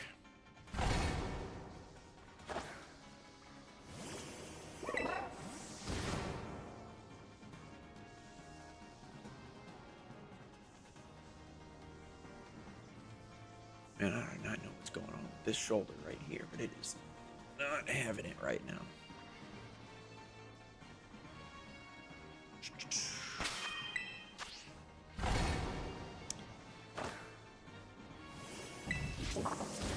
I guess Joltik's taking me on a roller coaster today.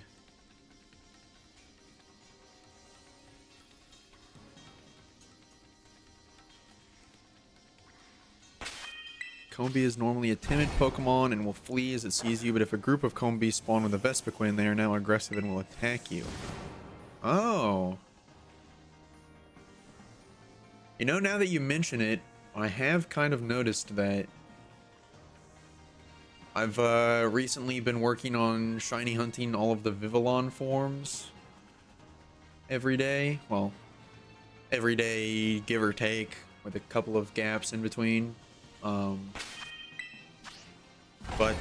I mean, I've ended up encountering a good number of Combi since I've been using bug power sandwiches in between. And they do tend to run into me if I stop to look at my surroundings.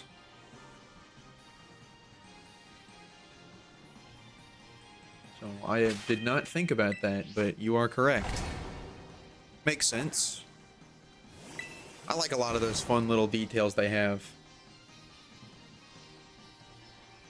It's very difficult to get to happen, but as well, there are at least 2 pairs of Pokemon that will fight each other in the overworld as well in this game. More easily is Seviper and Zangoose, which is pretty obvious.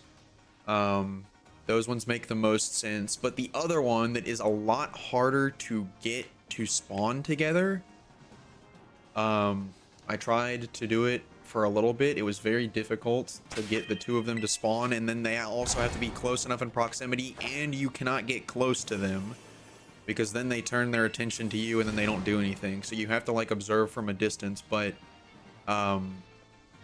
Scyther and Spidops will also fight each other if they are close by in the overworld.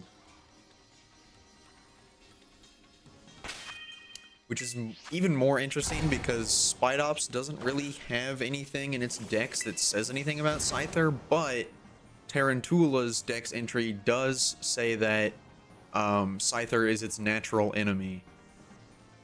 So it makes sense a little bit. Obviously, Spidops is more suited for the job, being evolved to like actually fight, whereas Tarantula is just like, you know, meant to defend itself with its ball of yarn.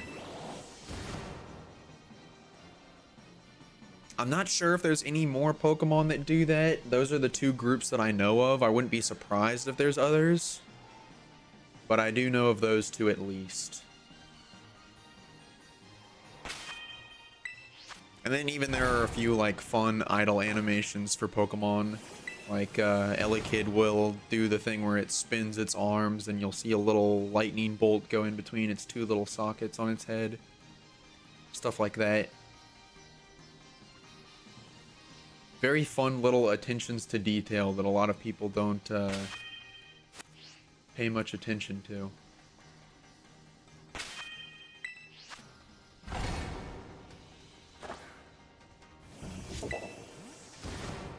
It adds character to the game. It shows that the developers care.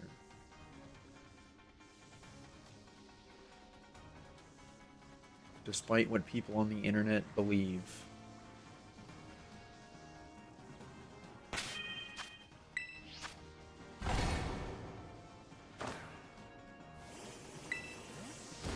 There's quite a cute, quite a few other instances of things like that. I can't remember all of them off of the top of my head, but I have witnessed a few other like little attentions to detail that are fun and unique like that.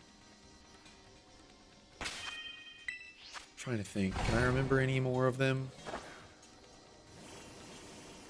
Well, like Paldean Wooper buries itself in the dirt. I know that's one of them. The attention to detail for like all the Pokemon that are affected by the certain weather conditions. I'm in the midst of editing my video for that, but I have finished that shiny hunt. There's the shiny Joltik, by the way, as well.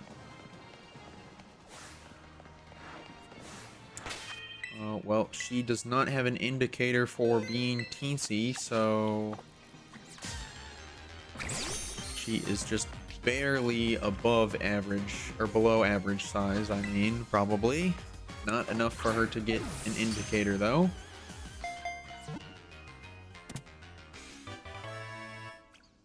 Unfortunate. But it is what it is. And now with that, we are 1 off from being at odds.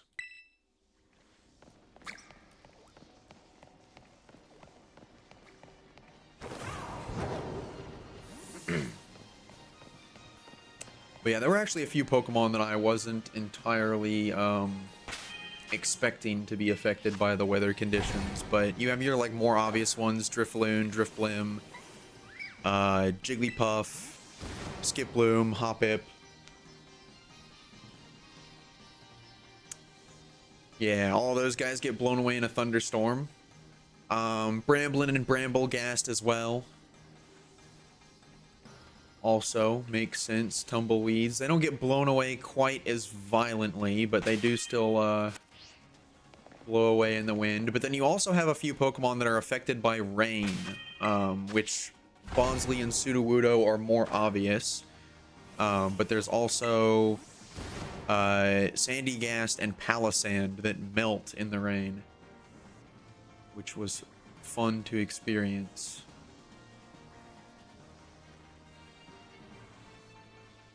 That's where I found out that Flebebe's spawns were bugged, because I was intending to hunt for one of those in a thunderstorm. But it was not really possible to do, because the areas where Flabebe is supposed to spawn, it just kind of doesn't. So I just had to stick with Floette and called it good at that. It was even funnier because I was debating with myself, like, do I hunt for Floette twice to, you know, serve as a proxy for Flabebe, just say, we're gonna pretend like one of them's a Flabebe. But I was like, do I want to bother? Do I not want to? I don't know. I'll just stick with the one Floette and we'll go from there and see what happens. And I actually found 2 shiny Floette in the exact same thunderstorm, so the game made up my mind for me.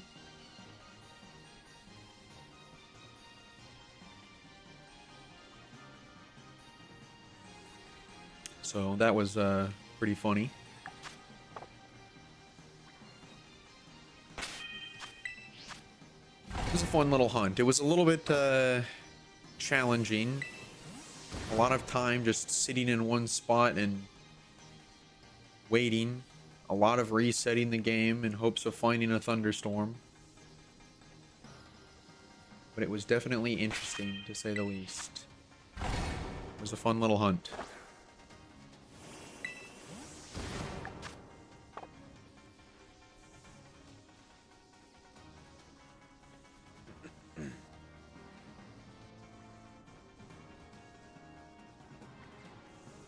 A lot of good attention to detail for some of the Pokedex entries. The only other thing that surprised me about it is the lack of any Pokemon that are affected by the weather in the DLC areas. I had almost come to the conclusion that there were absolutely no Pokemon whatsoever in any of the DLC areas that were affected by thunderstorms or anything of that nature. Until I was proven wrong by one singular Pokemon, which is Cottony. Specifically only Cottony. I do not know why Whimsicott is not blown away in thunderstorms, but Cottony is. For some reason, I guess the prospect of it having legs lets it stay on land. Alright, there we go. Another shiny Joltik. This one is smaller. This is number 64. With this one, we will be at odds. I would absolutely love for this to be the mini marked one. I'm not too certain it is, though. I'm probably going with no. But I would love to be wrong. But yeah, and I only ended up finding out that Cottony did that just because I managed to see one of them while I was looking for the Jumbo Exeggutor. Thunderstorm popped up in the middle of that, and I was like, oh, Cottony gets blown away too. Guess I'll have to come back and hunt for that as well.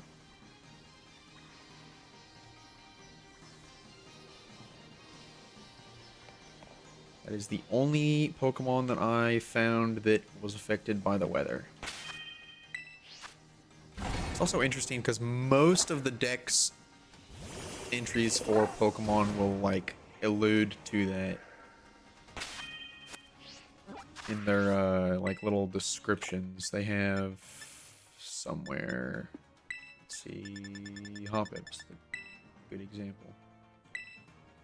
I know it'll be in the habitat. Yeah, it'll say like gets blown around in strong winds. But not all of those Pokemon even say that themselves, which is strange. You're gonna find a Sylveon outbreak. Best of luck with that. You doing any special hunting for it, or just trying to find a shiny Sylveon on its own?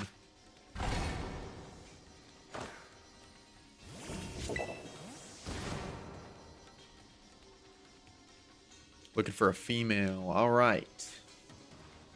Good luck. Hopefully shouldn't be too terribly challenging for you.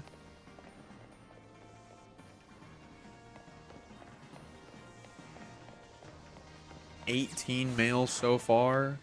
Yikes.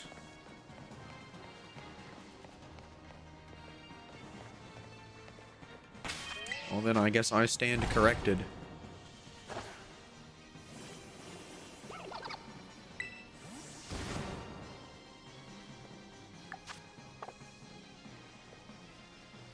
Well, here's me hoping that you can make it in under 20.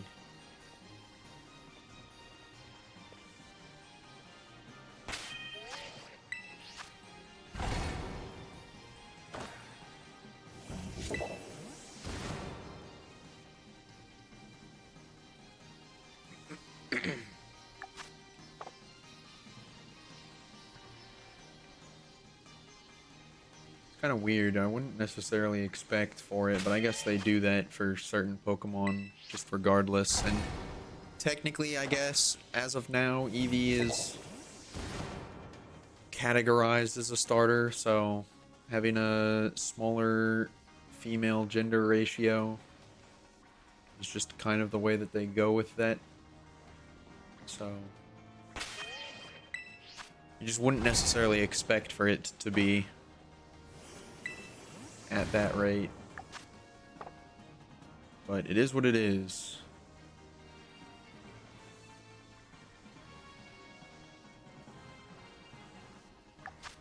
Two minutes left.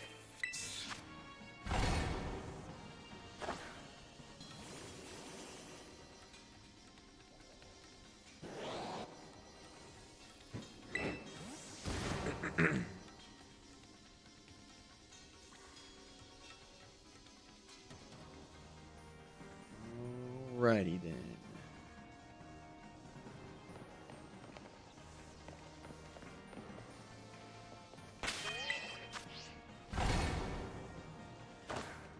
Yep, Pokemon Presents is tomorrow. I'm not entirely sure what I'm planning to do exactly regarding stream. I mean, I want to stream that. I'm just not sure if I'm going to stream and then go offline and then come back for normal stream schedule, or if I'm just gonna ride it out all the way after the Presents is over. I'll probably need to take a break though to like get something to eat for lunch, more than likely. But I'll plan on streaming it tomorrow in the morning.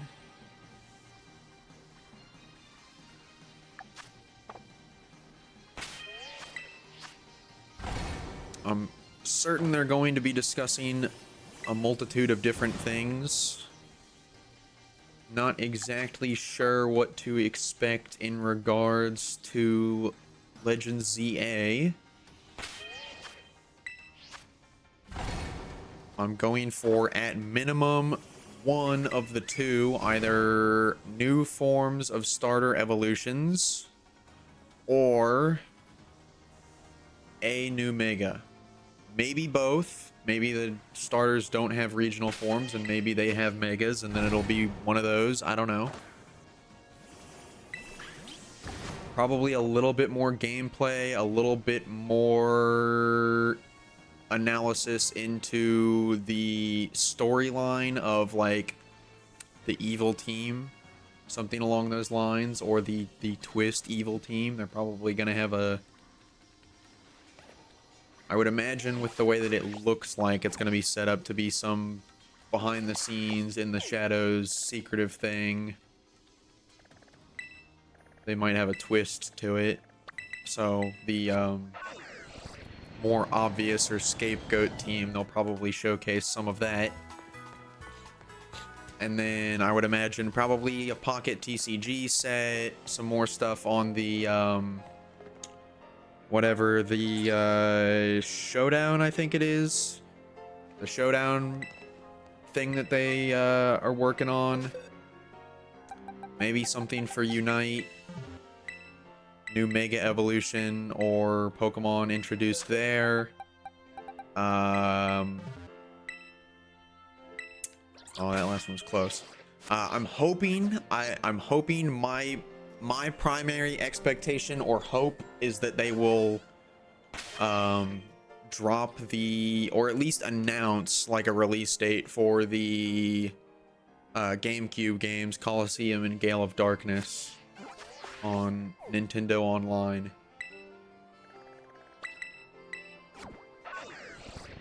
That's what I'm hoping for, but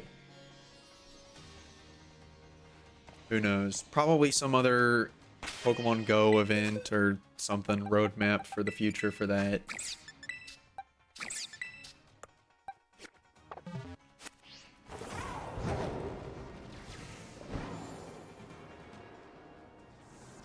Something for Pokemon Cafe, some event that'll be like directly after the presents. That will be live.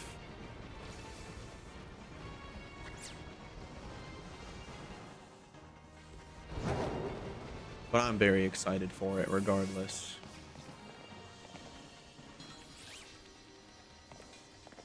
I am heavily looking forward to Legends ZA.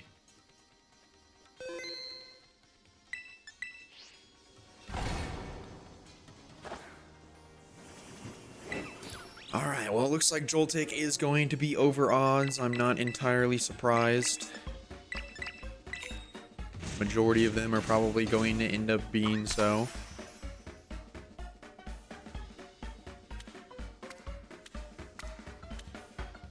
Yeah, I'm curious to know, because I mean, they're going to be on wind down mode for Scarlet and Violet events with Legends ZA coming out. But they'll probably still have a few leading up to the release. So we still have a few months. So I'm sure they'll have at least a couple more events for Scarlet and Violet up until that point. I mean, they'll probably have a few. It'll probably be a lot slower, but they'll probably have a few even after ZA is launched. They'll probably still have a few things for Scarlet and Violet.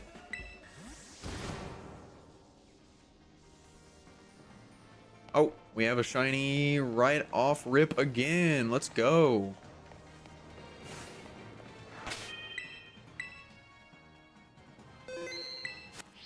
Looking like quite a small one once again. Another one with a mark as well.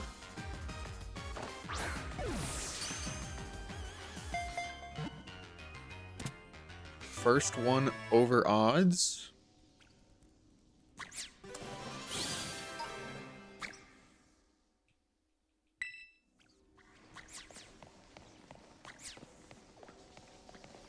Right, let's see.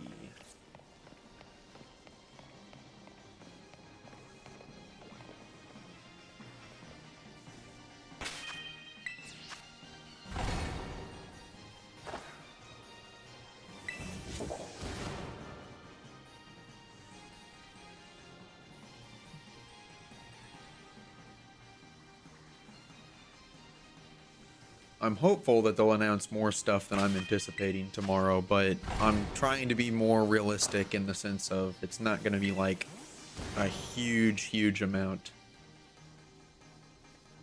I mean, mostly, obviously, a lot of people are going to be focused on Legends ZA, and they've been doing a really good job, and I honestly appreciate it for not releasing a whole bunch of stuff ahead of time. So I would imagine they're going to keep that line of thought. I would imagine that they should be, but you never know. We're going to have an ad break here in just a couple of seconds, so I'm probably going to get up to stretch, and I'll be back in just a second.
All right.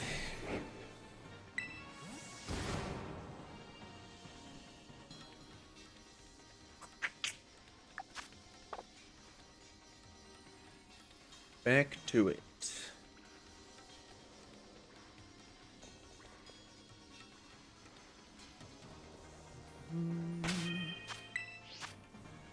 Thank you. Glad to be back.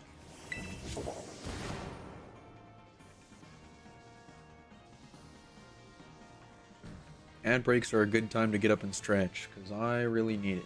For whatever reason, my shoulder just gets really, really finicky whenever I sit down here for too long. Especially when I start up stream. It's like, hey, it's time to be uncomfortable now.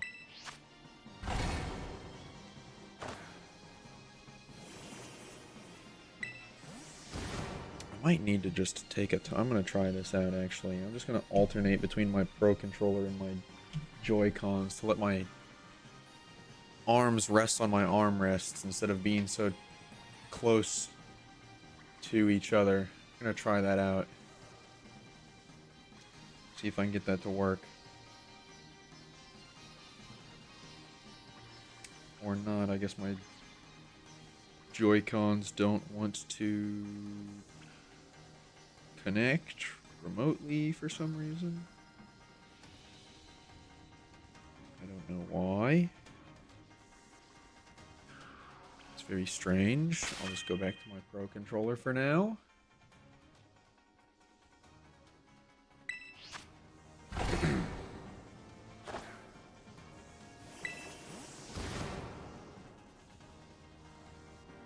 Cannot imagine why they would not be working. They've been attached to my Switch this whole time.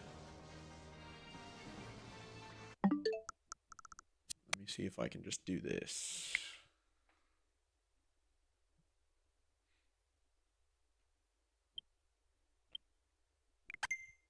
The AI used Will-O-Wisp on you? Weird.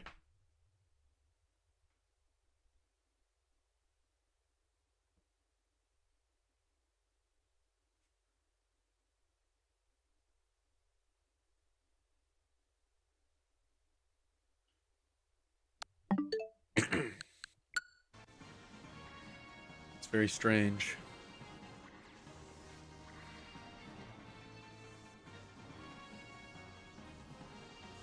I feel like I've heard somebody say that that's happened to them before too. I don't know if there's like a reason for it, like if the Drifblim thinks that there are Pokemon that might have guts, or if it's just something that's broken. But I would imagine it's just something that's messed up with the Drifblim's AI, because I don't see why it would do that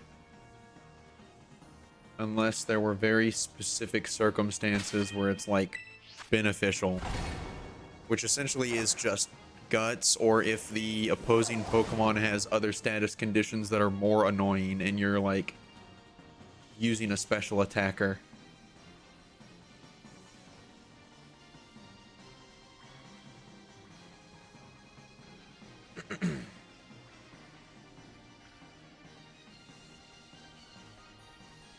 Gotcha. Yeah, I don't know. I mean, maybe there is some instance where it looks at the opposing Pokemon and is like, oh, it has the potential to paralyze or something, so I'll just use Will-O-Wisp so that you can't get paralyzed or frozen or put to sleep or whatever. It's the only real reason that it would be beneficial.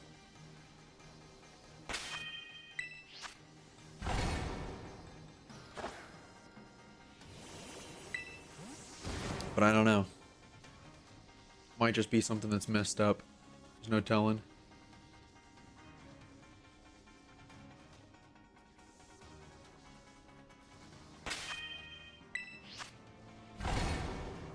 I haven't had it happen to me, so I'm not exactly certain. I can't remember where else I've heard it, but I have heard somebody else say that before. So it's not like it's something that's uniquely only happened to you.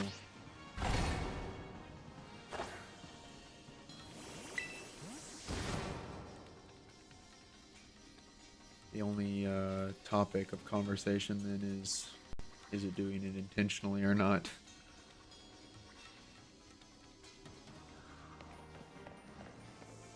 Okay, that one was just a little closer to that other one, so I was having a hard time being more confident in saying it wasn't shiny.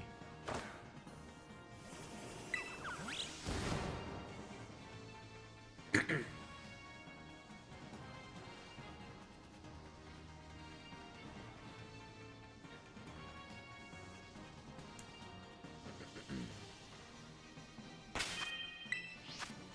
yeah, I've heard other people talk about the like Walking Wake and Iron Leaves and things. I would imagine that they would probably do that. It only makes sense. I mean, Joe Merrick has, you know, gone on record saying that that's typically kind of the mindset that Pokemon has had in the past, is to just make that stuff readily available at any given moment after the game is kind of done. So if they stick to their track record, it would be something that you should be more than likely expecting to be live. Gimme Ghoul, I don't know. I don't know if that as much, but I would also hope so, because having that be the only way to get the chest form shiny is kind of obnoxious. Especially if it's not readily available for people to find normally.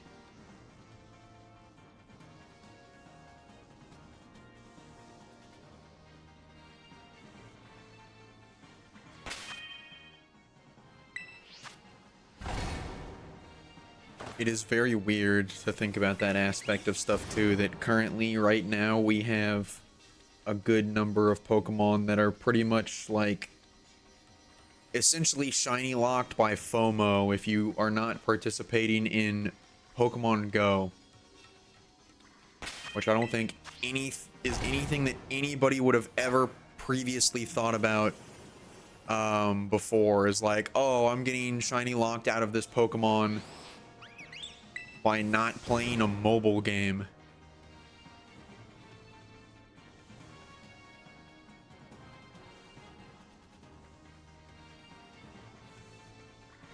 it's a weirder sense of making the shiny essentially unobtainable rather than just saying like, oh, it's shiny locked and you can't find it at all, period, like they did with mythicals and some legendaries back in the day that were just locked, so you just couldn't get it shiny at all.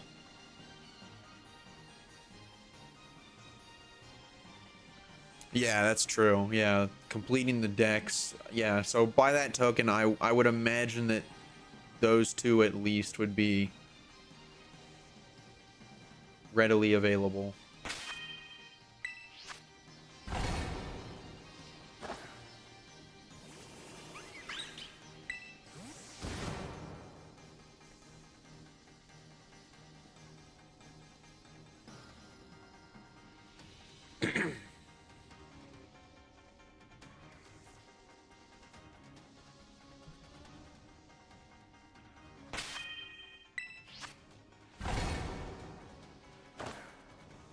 It doesn't really make any sense for them to stay locked.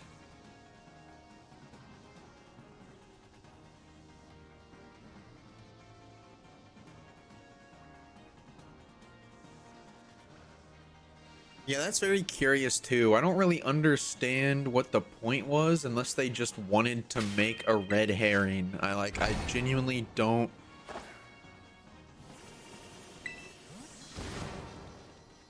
I mean, I guess it could have been that they literally just did that as a kind of like hint at Legend ZA, like, because you know a bunch of people thought like, oh, it's gonna be DLC, we'll open up that part of the map. It might have just been them teasing Legend ZA being in Kalos, as opposed to DLC of returning to Kalos.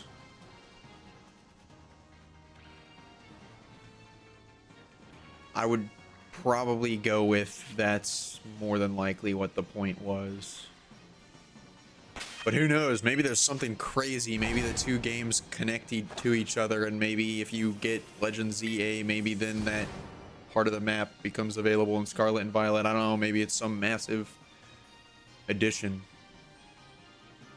I think that would be crazy and highly unlikely, but it would be cool. They've been doing a good bit of things to surprise us as of late, so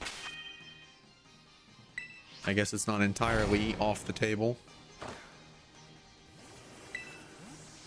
Certainly a little bit more of an additive than just, oh, hey, you have a copy of Brilliant Diamond and Shining Pearl. Here, you can find Darkrai in Legends Arceus now.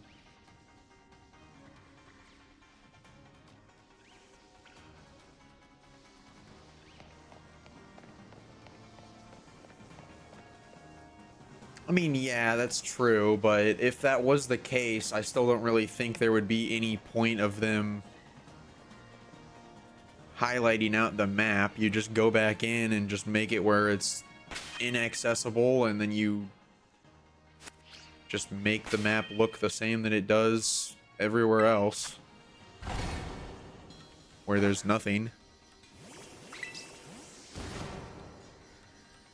Because I mean, like, by that logic, I mean, this one doesn't count, but the like Kitakami, see, it just like cuts off. I mean, I guess that's essentially the same, actually, right? It's basically the same look to it.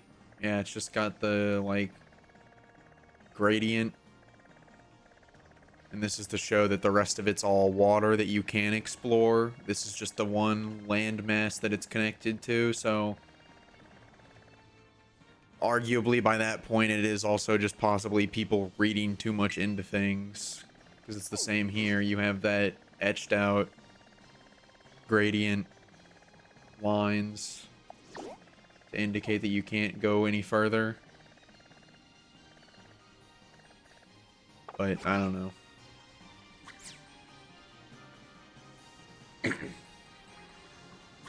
I would chalk it mostly up to it's just people reading too far into it, and that's just the way that they meant to show, like, hey, there is land here, but it's not part of the game. Or it was just supposed to serve as a teaser to we're returning to Kalos.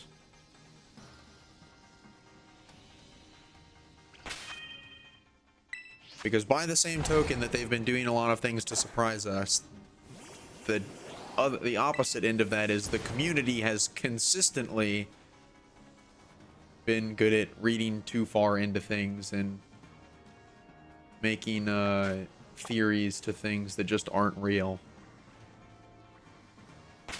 Which, to be fair, you know, being the largest franchise in the entire world means you have the largest fan base of people, which means you have the most collective of different people and different thought processes to create a lot of various theories and ideas. So you're bound to find a lot of them that aren't real, and there's also, by that token, bound to be a lot more people that are going to become aware of somebody else's theory and then say, oh, that's genius, and latch onto it and then spread it to more and more people. So then it gets out of hand.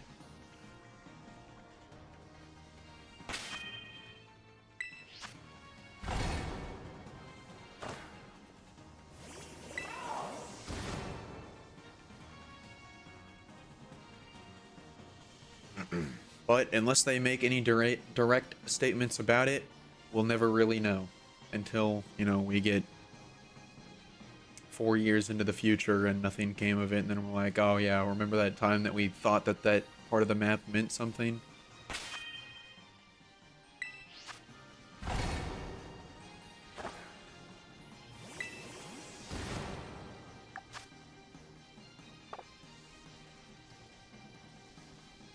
Until that day comes, though, I'm just gonna say anything's possible.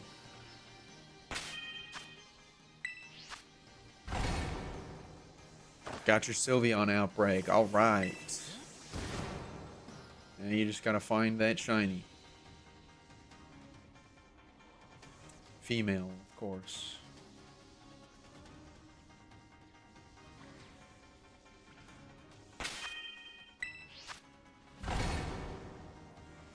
Oh yeah, 60 KOs comes first, of course.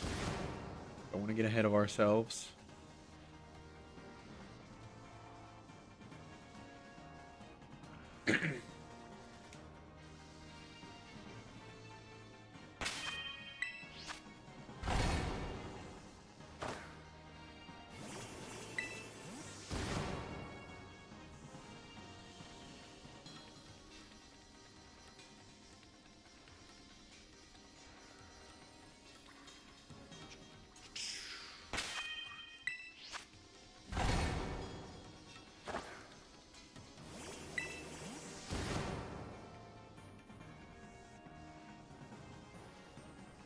Alrighty. Still got 12 and a half more minutes.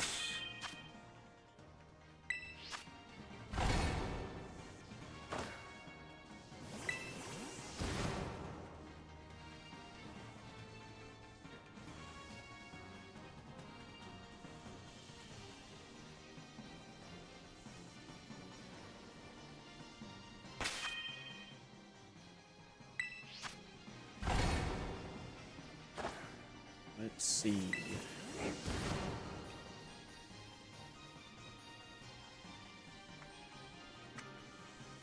How many more did I find during this one? Just the one? Yeah, just the one so far.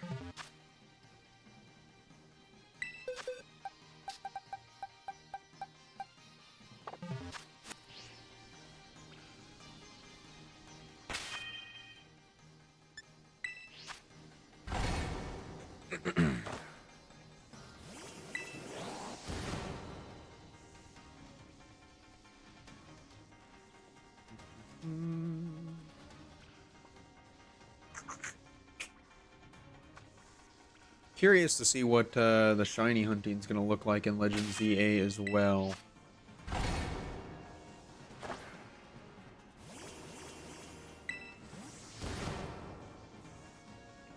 I would imagine they're going to also show off a little bit more like gameplay, maybe.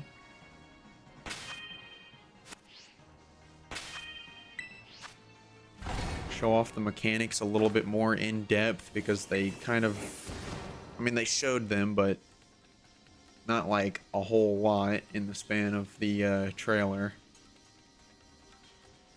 So possibly show off a little bit more of the gameplay element of things for the combat and whatnot, but we didn't really get too enlightened as to what the wild encounters actually look like. But if I recall correctly, there's another shiny Joltik over here. Let's grab that first.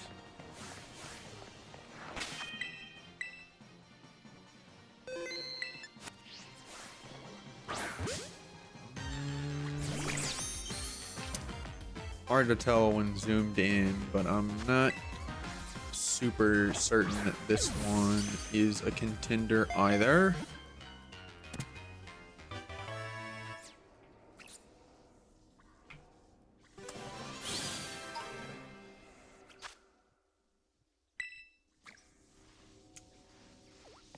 But what I was saying is, it looked like the encounters just kind of look like stagnant spawns in an area.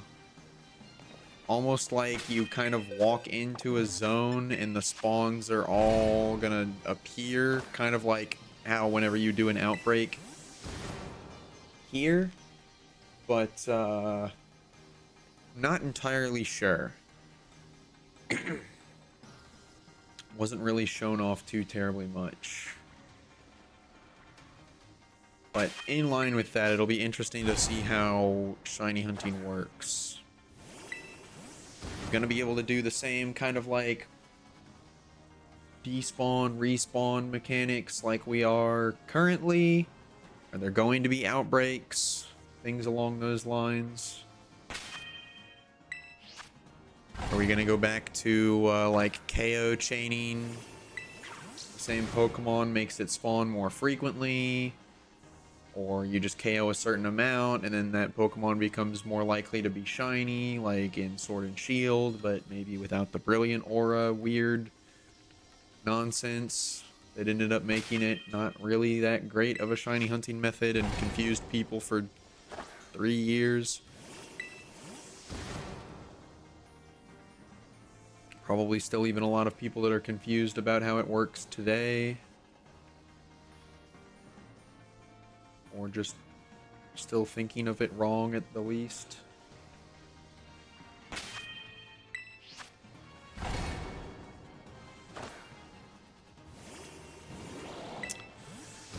It's a good question. Do I have a first target in mind? I mean, the thing is, I just don't really know what the roster of Pokemon is just yet, but I definitely would like to find as many of the forms of Furfrou as I could get, that's for sure. But as far as first target goes, it really depends, because I'm probably not going to do like a shiny only playthrough off rip, although I do think that would be cool. I think that it's just going to be way too limiting and there's going to be a lot of stuff going on and people doing things and I'm going to be lagging behind. I would probably like to just finish the game first and get all of that out of the way. Try to get my hands on the shiny charm as soon as possible. But out of the Pokemon that I could yeah, I've seen all the trailers. So like I know the Pokemon that are in the game as of now. I'm just saying like I don't know the entire dex because that might sway me a little bit more. Panpour is yours. Interesting. It's a good one. Glad that the monkeys will be returning, because I know they were part of the few that are still currently unavailable on any of the Switch games, right? There's only like a handful, but those are some of them. I don't know. I haven't really put much thought into it.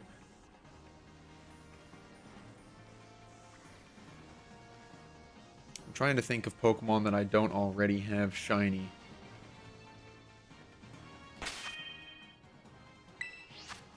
It also kind of depends though too, because I don't know if we're gonna be able to like ride on Pokemon or anything like that. Because if we could do that, then I would definitely want to shiny hunt a Pokemon I could ride in the overworld first. Yeah, it was the Patrat line in Furfur, that's right, yeah. I knew that it was pretty much all Gen 5, I just couldn't remember exactly which ones they were.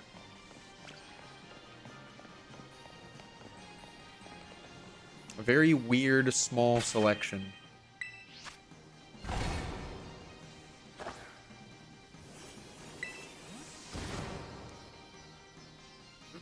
Furfur makes sense, though, at least. The other two, not really.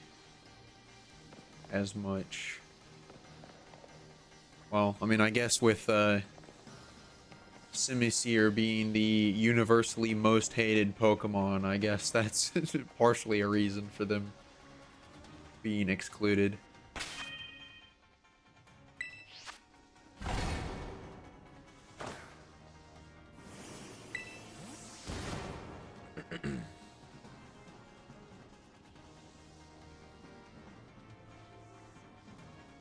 Technically speaking, right now, out of the Pokemon that I don't have shiny currently, that have like Mega Evolutions at least, Ampharos comes to mind. I do actually quite like Mega Ampharos, and I do like the shiny a fair bit.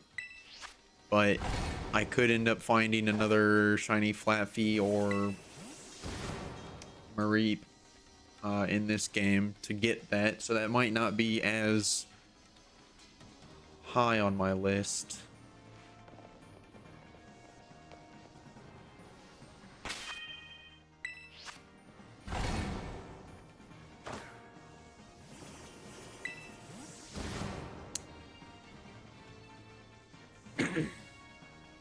You know what? If I don't end up finding one in that time, because I've also been, depending on how long this takes, I highly doubt that I'll get done with this hunt and get around to it again, but for the Kalos region, if I had to choose a Pokemon that I really, really would want to get shiny, it would be Aurorus. So that might be it.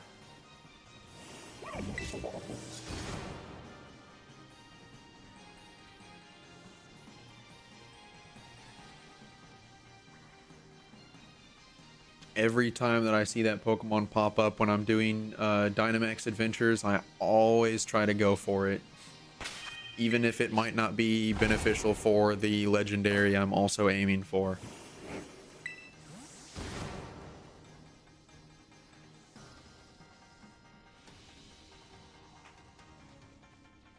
And I really do not want to hunt it in Sword and Shield, so I will probably be looking for it with Legend ZA's release. You have a funny / tragic story with Amora?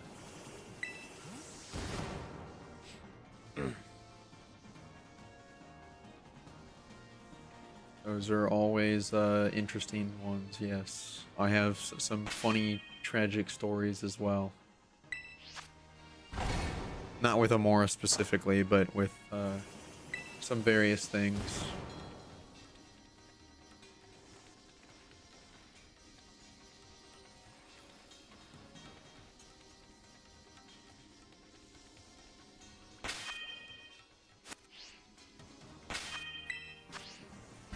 Mine usually only lean farther into one way or the other, though. Don't have a lot of them that are blended together.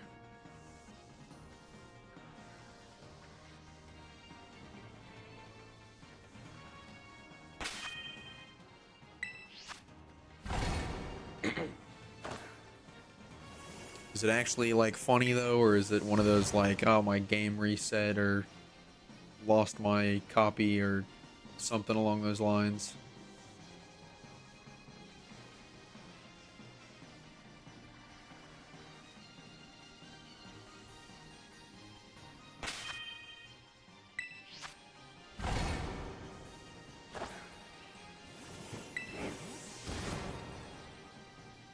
think realistically, I guess the only one that I can think of is funny tragic is that one of my fastest shiny hunts ended up being for Reggie Steel, but it was my reattempt after the first shiny Reggie Steel KO'd itself with struggle after it ran out of moves.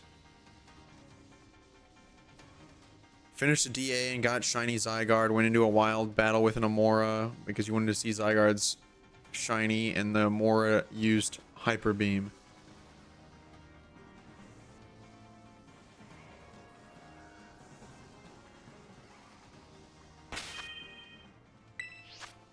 Let me read.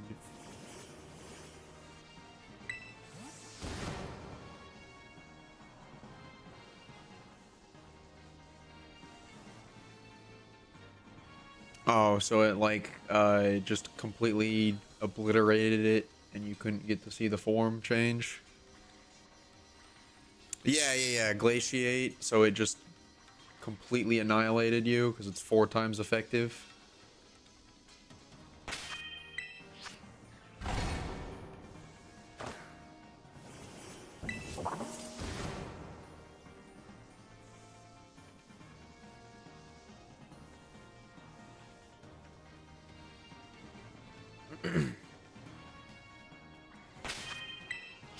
Oh my gosh. Oh, ugh. Oh, it's a little dry.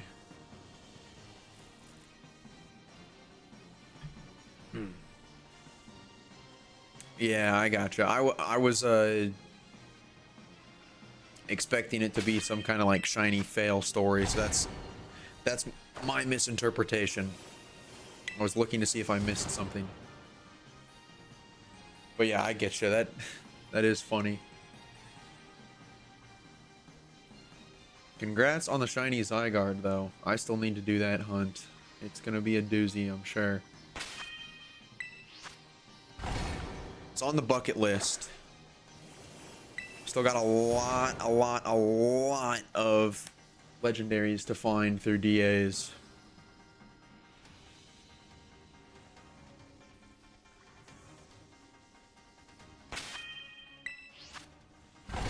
I'm also hoping that we'll get some actual mythical events to pop up again.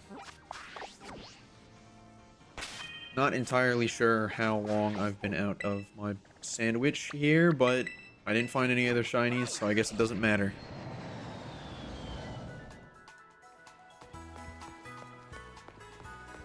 Alright, let's see. How many? I only have a 1 or 2. Yeah, it's 2. Let's see.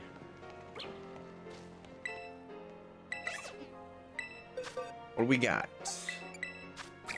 Not check summary, select. Alright, smaller than average. That was expected. Second one, probably as well. Yeah.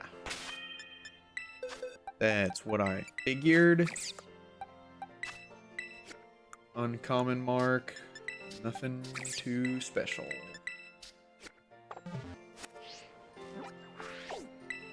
Alright. And back we go. Keep it rolling.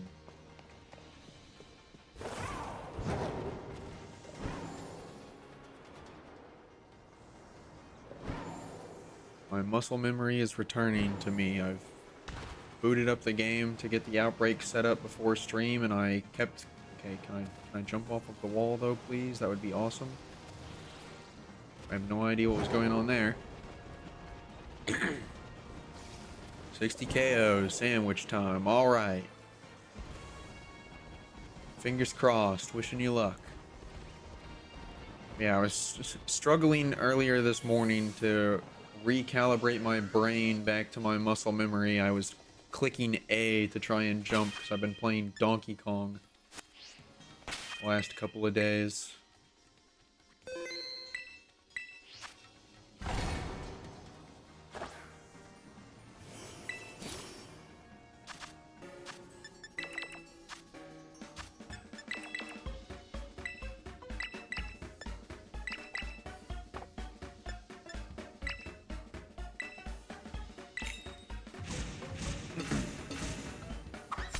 It's really fun. It's a really good game. Highly recommend.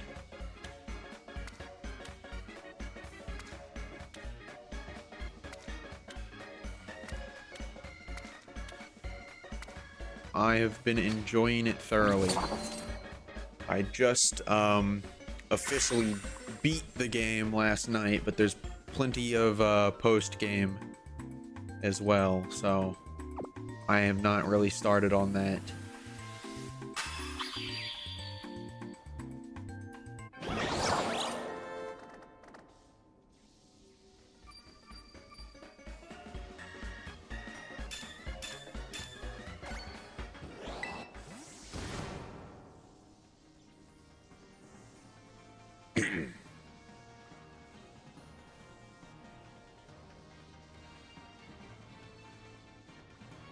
Well, honestly, in my opinion, I think that's the best way to enjoy the game because realistically, from my experience playing it as well, like if you wanted to just like speed run, blaze through the story, you can definitely do that pretty quickly if you just brute force it.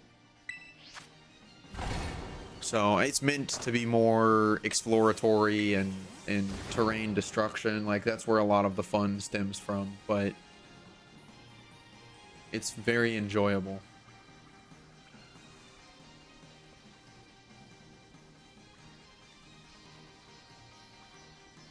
It is kind of what the entirety of the game is rooted in, so that's meant to be more of how you spend your time playing anyways, rather than running straight through the story as fast as you can.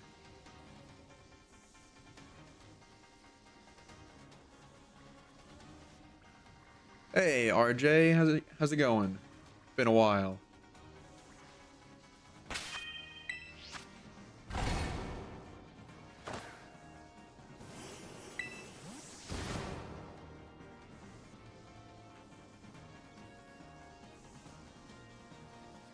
I appreciate the luck. Glad to hear everything's going good. Just got over odds not too long ago.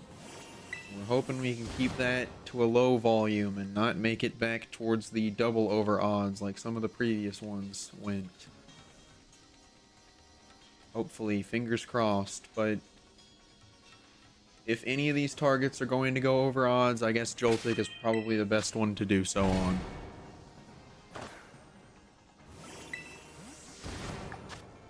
I am really, really not looking forward to hunting the cutie fly. It's probably going to be painful.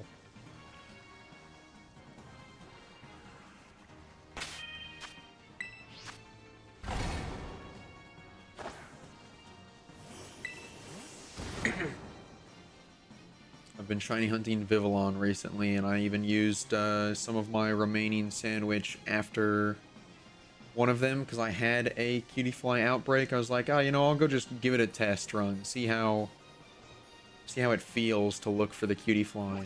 It was not easy. It was just about what I expected it to be. Very hard to see, a lot of stopping and staring and having to kind of like get around it because they love to face their back to you, so you can't really tell if it's shiny.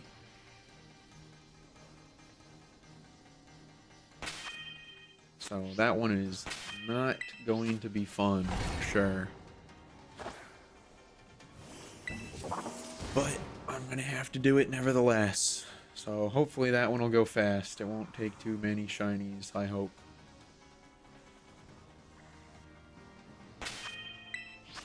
Got lucky with the Dondozo for the Jumbo Mark hunt, so hopefully that'll happen to at least one of these targets here.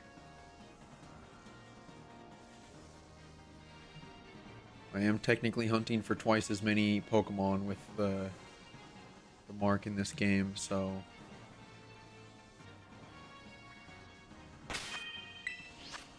all the more likelihood for one of them to be severely under odds.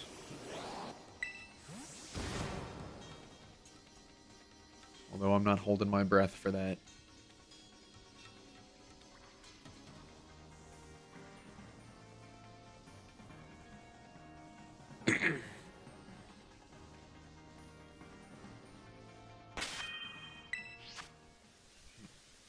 Looks like we got another ad break.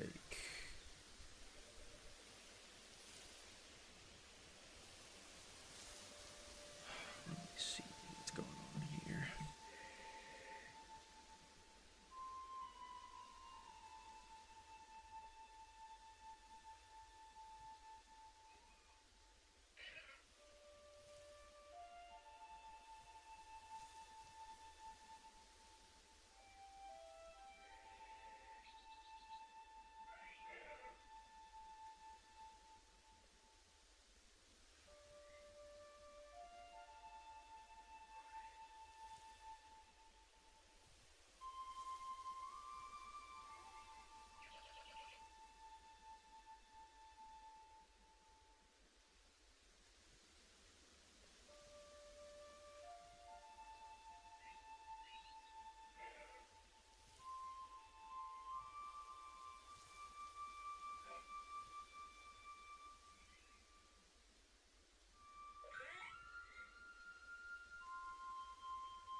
All right, let us resume.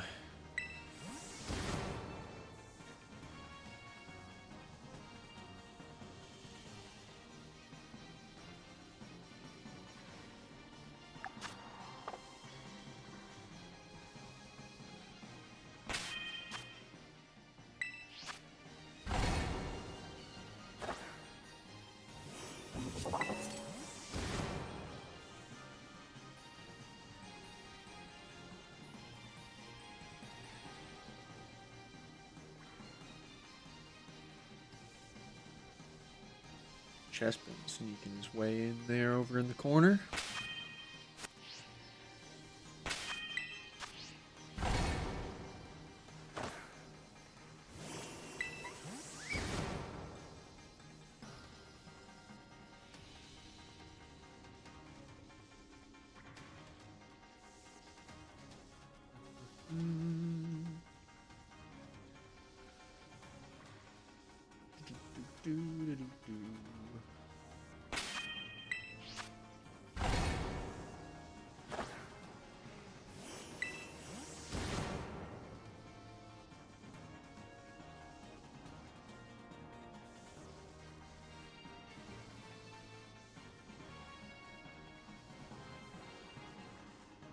Okie dokie.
Okay.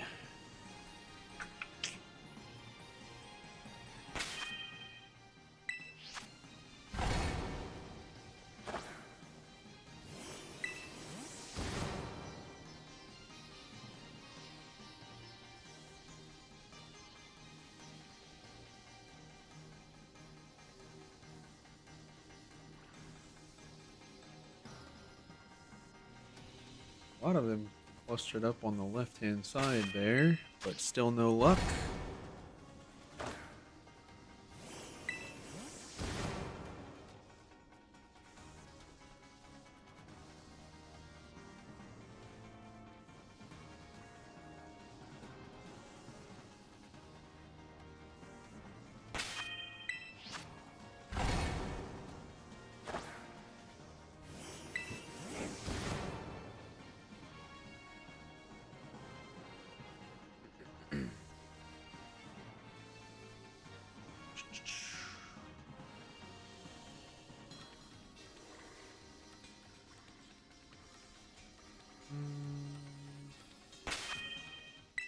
Nope.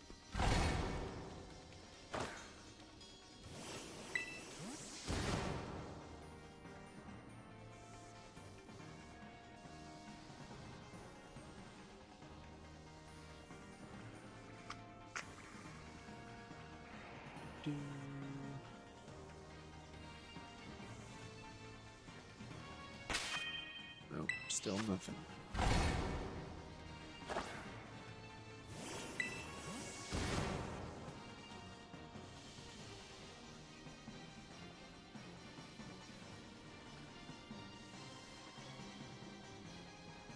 Let's see.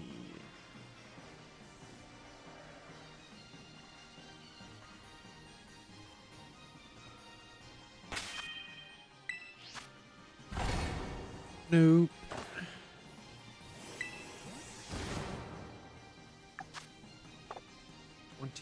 More minutes.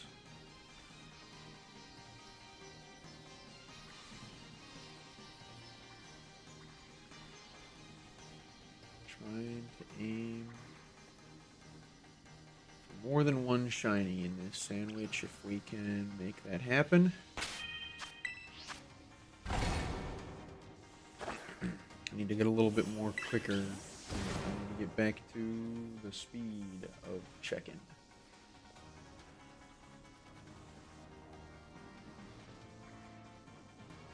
Find more shinies if we waste less time.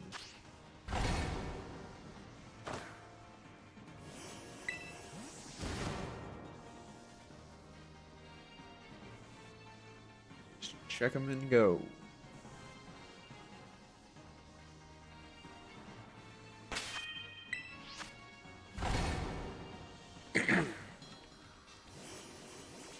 Pivot my camera over this way. Probably. I don't know. It's kind of hard to get a good balance in between any of the outliers that spawn on the outskirts.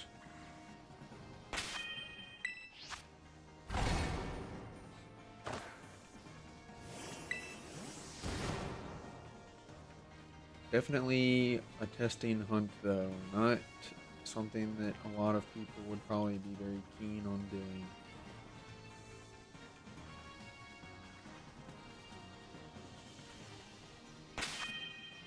A lot of people still surprised by mouse hold. I don't know. For me, honestly, it wasn't all that difficult to spot the shiny.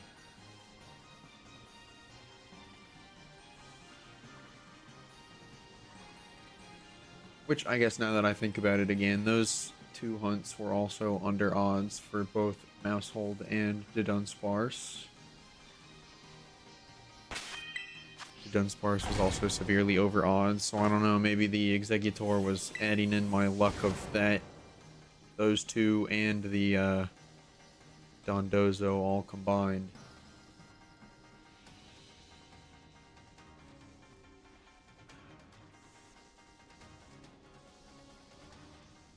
No, I know what you mean. The group of 5 spawns whenever you're looking for something else are definitely obnoxious. They are not very forgiving on that front. I completely agree. It is rather annoying. I've had plenty of targets that do the same thing. Mainly with the weather hunt. Some of those targets were just not ideal. Mainly just like spawn rate even. I think for Jigglypuff the counterpoint was actually an issue, was that Tinkatuff spawned just way more frequently and Jigglypuff and Wigglytuff only spawned in groups. So they wouldn't spawn in as much, but that's also, I was still on the Switch, not the Switch 2, so it would have been loads easier to do that hunt on the Switch 2 for sure. But the reverse issue was with Bramblegast. I would just get group spawns of Greavard and Houndstone constantly.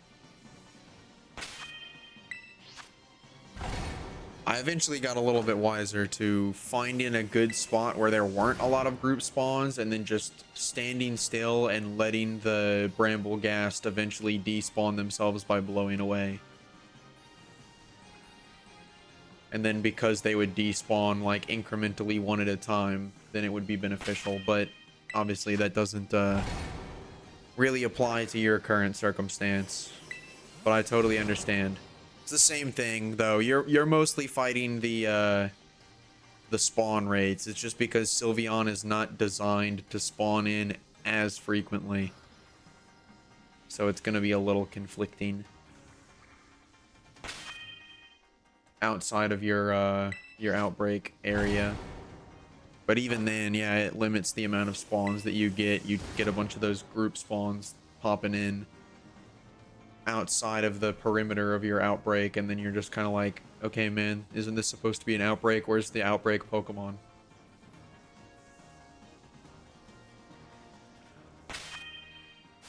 Yeah, you're in L4 That's what I figured.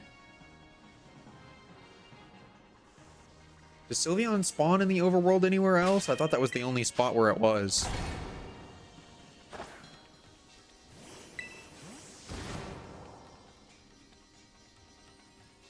Other than the terastallized one in whatever the name of that place is in the top left corner. Where the fairy type Team Star base is. I can't remember the name of it.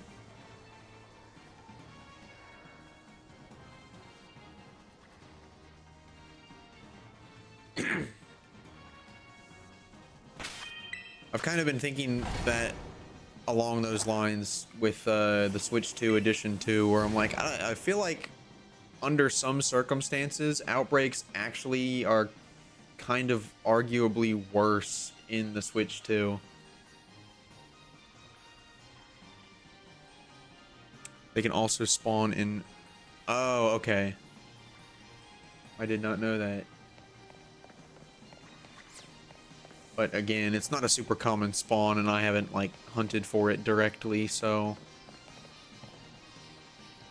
I'm not really entirely familiar with that, but that makes sense. But depending on some circumstances, I feel like some outbreaks are actually worse for Pokemon on the Switch 2, just because you're spawning in so many more Pokemon around you now that your outbreak feels like it's not spawning in as much as it should be. It probably more than likely is still spawning in more than it would have on the Switch 1 with that same outbreak, but compared to like this outbreak that I have, for example, it's just kind of like, okay, this outbreak is not what I was expecting. I came to an outbreak expecting to have this, and instead I'm getting like, you know, 7 or 8 spawns.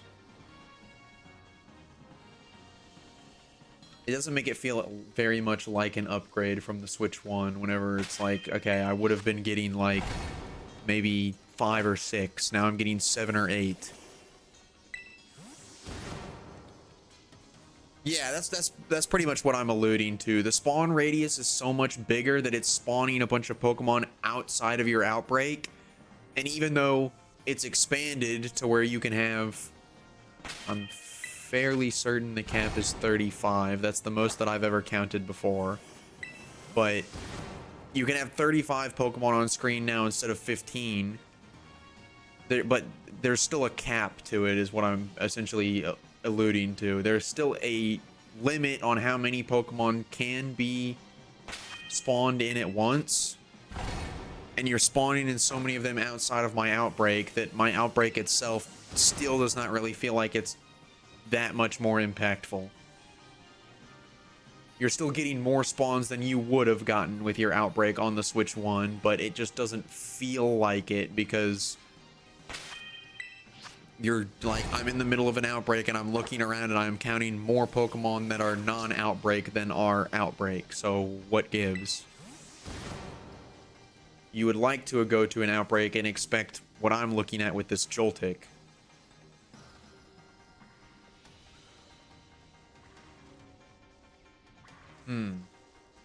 Yeah, I mean, I don't. The only factor is that it varies. Like I've done it myself. I like whenever the Switch 2 came out, like I counted myself my own personal spawns, and I think the highest I got was, maybe I did get higher than 35. I don't remember, but no, I did. I got higher than 35. It was a screenshot of somebody that got it before, that had it before it even released in my area. Because they live in the UK, so they got their hands on it before I did. But they also were like, I got like 32, and I went and I was like, I counted your own screenshot. You have 35 on there.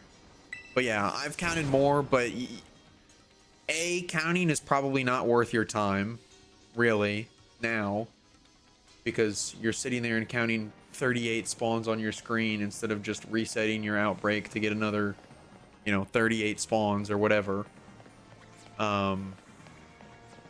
It's a lot of time wasted, especially if you don't actually have one.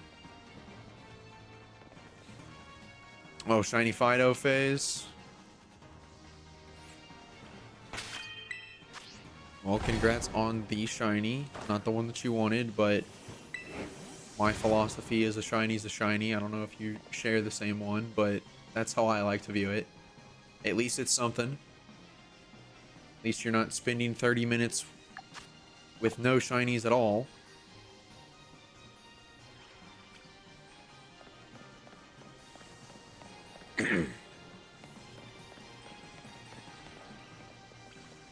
But yeah, I don't think counting is worth it. And then also you just have the variance of occasionally you don't even get 38 spawns on your screen. Sometimes you don't even actually have that many. This is actually a shiny, right? I was just about to reset over it, but then I was like, hold on. No, that is a shiny. That's not just the lighting. Indeed it is. Oh, I got that weird blurry glitch again. There we go. All right, back to normal.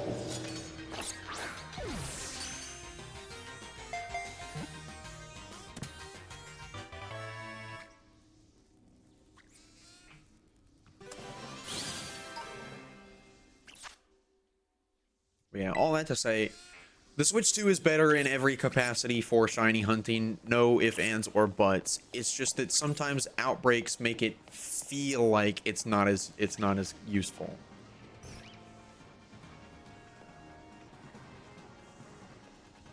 You are realistically probably getting more or about the same number of encounters in an outbreak that you would have had on the Switch 1. It just doesn't feel that way because you're looking around at so many other Pokemon that are spawning in outside of your outbreak because of the extended range.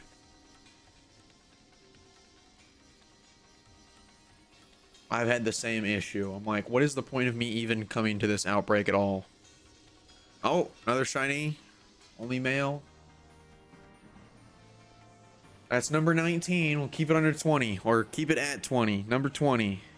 Let's hope. Lucky number 20.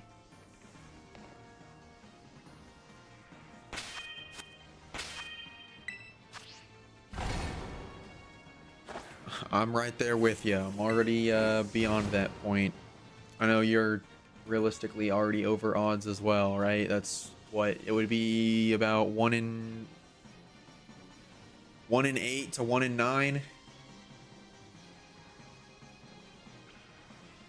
So you're already just barely above double odds realistically for the gender ratio.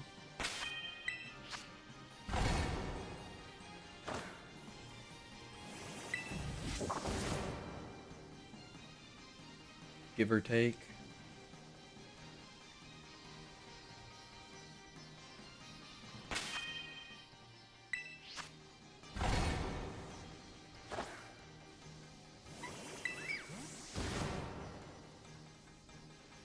You were about to reset as well.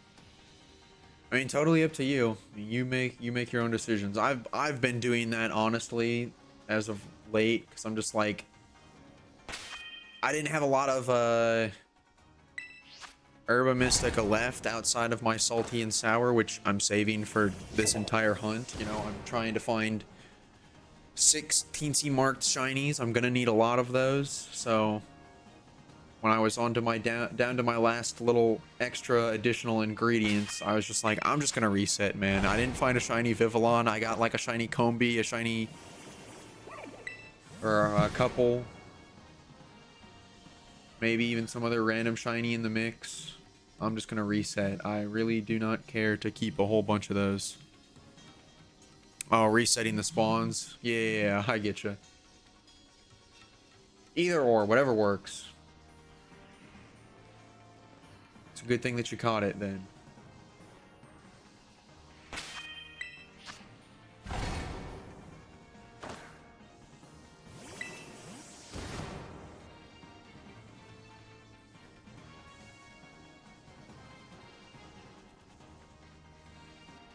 I want to say I have probably done that only once, where I've like spotted a shiny and then reset over it when it was too late. We have another shiny Joltik.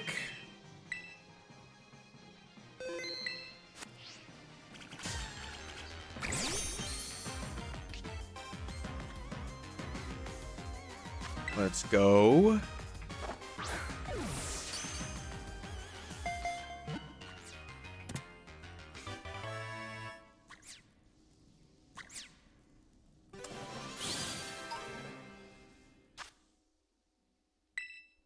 All right, and we have 5 minutes remaining.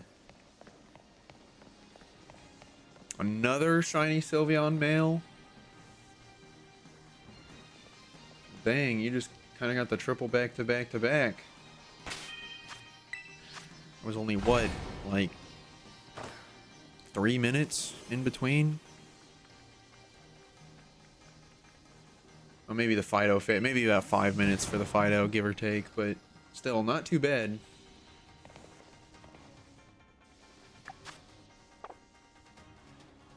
You just gotta keep at it. You only fail when you give up. Welcome back, Watermelon Car.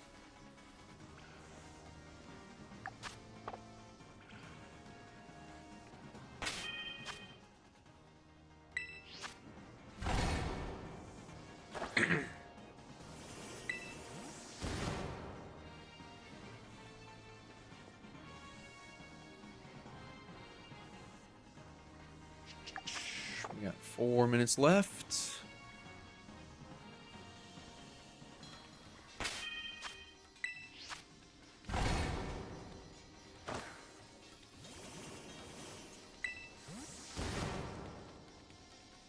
Oh yeah, that's kind of annoying.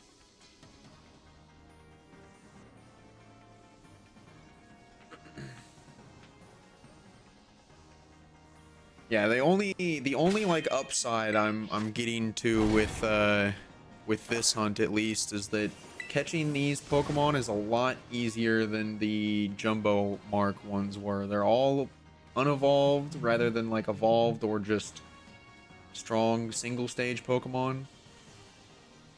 So their catch rate is at least easier to manage. Oh, Feebas is unevolved, but Feebas's catch rate is a little bit on the lower end comparatively, so I didn't have to... It wasn't as much of an issue. Mostly Alolan Exeggutor. I caught 243 shiny Alolan Exeggutor to find the Jumbo Mark. They were not always cooperative, and they know Leech Seed, so they were a bit problematic at times. They just didn't want to be captured sometimes. I would say a good at least 50% of them would get caught in a quick ball immediately, but some of them were more obnoxious than others.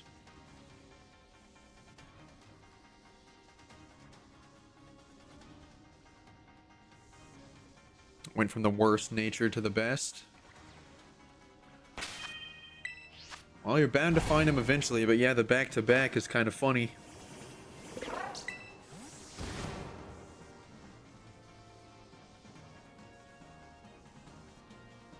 I'm a huge fan of statistical anomalies like that. A lot of people probably would look at that and just be like, I don't really care. What should you name Shiny Alpha Clefable?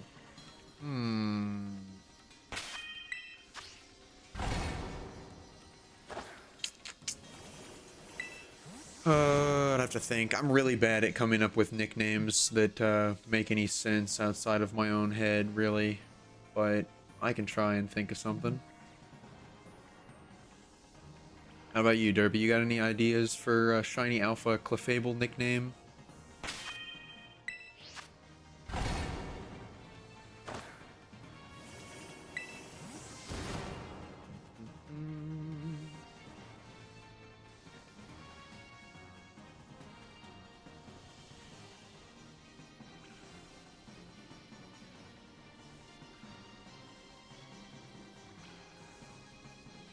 Oh, you're on a cliff and the Sylveon tried to follow you and fell off.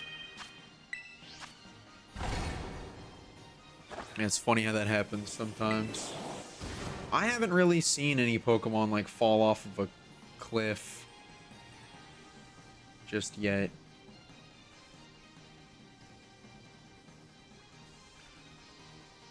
Is that another one? Or is that just weird lighting? Oh, it's just the lighting being extra weird on that one. That's what I thought. And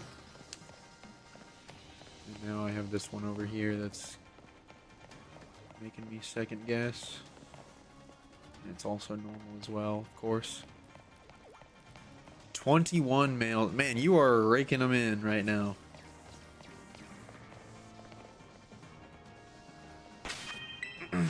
I did have a horse in Tears of the Kingdom that ran off of a cliff of its own volition the other day, though.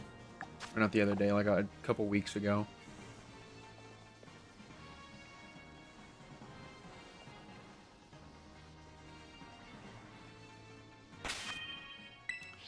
Let's see. Names for Clefable.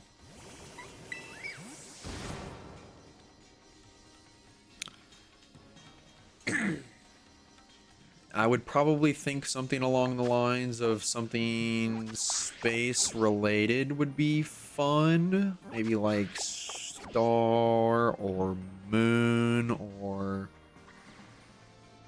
something along those lines. Why Joltik jump so much? They got places to be, man. They're just full of energy.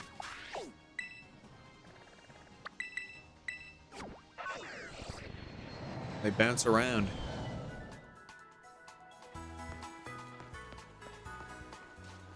Is it male or female? Oh yeah, that's a good question. Is the Clefable male or female, Watermelon? Alright, let's check and see. Which ones do I need here? Just two? Okay. Good sight, smaller than average. And... good sight, smaller than average. Okie dokie. I didn't think that either of those ones were super... Humble mark.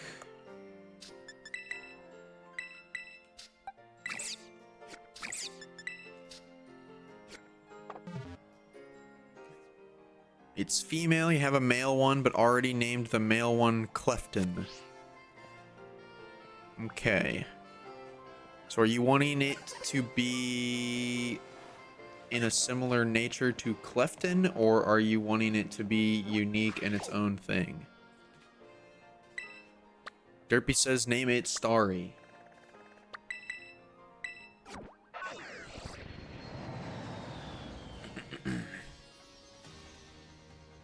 Yeah, you could do that. I think I was going into like Starfall, something like that. Maybe. Clefable's not really the best one for it, though. I usually like to try and think of like something that's in line with like the colors, but Clefable doesn't really have like a distinctive outside of the little tinge of green, which I don't really think is much to base nicknaming it off of.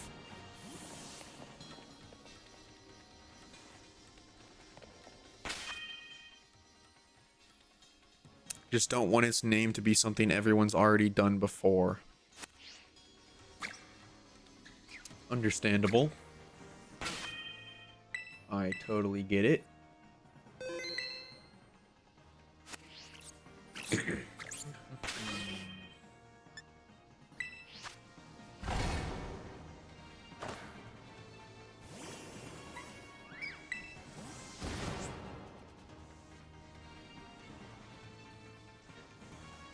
Oh, I didn't even make the sandwich.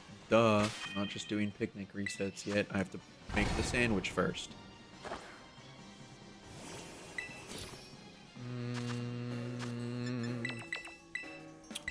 Still trying to think. Any other name ideas?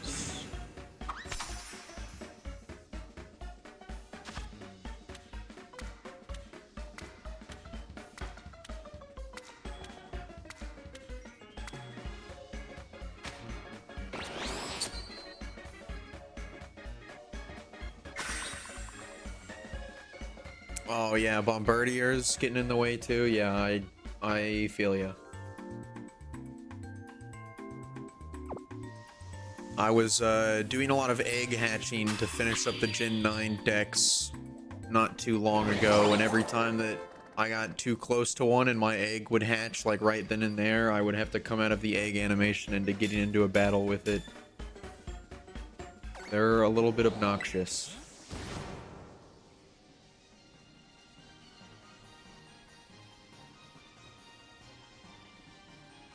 I also wish they had an actual cry. I'm just gonna say it. I don't really think a like pebble falling should be the sound of a Pokemon, especially a bird.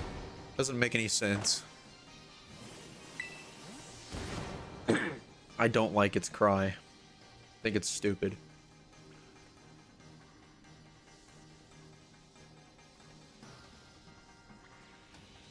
Not really a good contender for a single stage Pokemon. A lot of them are already not like high on most people's list, myself included, but that is not room for it to be on my list of likable Pokemon for sure.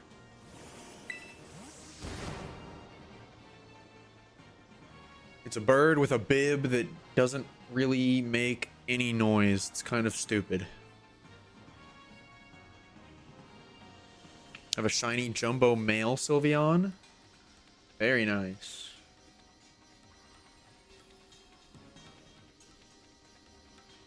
Did you find it intentionally, or was it just in the midst of your hunt for your female Sylveon?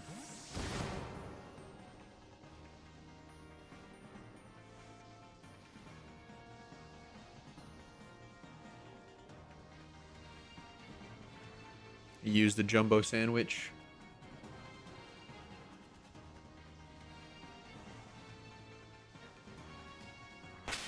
I assume that you found it rather quickly then, if you didn't end up finding a shiny female Sylveon in the midst of all of that.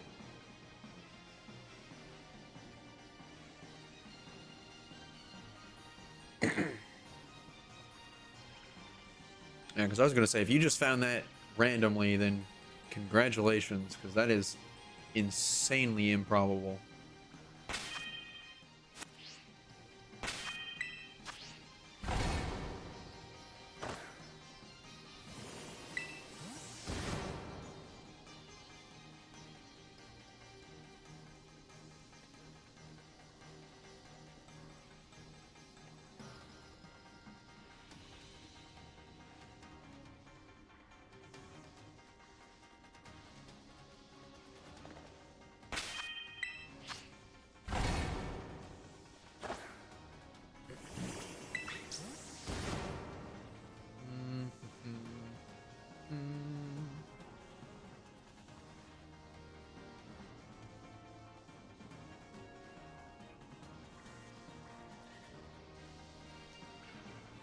You have a lot that are second biggest size.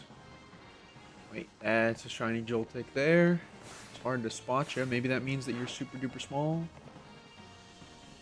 Well, I need you to unmerge with the other Joltik, if you would be so kind. Well, by that token, the other one just gave us definitive proof that this shiny is smaller than that one is, at least, so it's a good sign. Doesn't necessarily mean that it's the teensy one still, but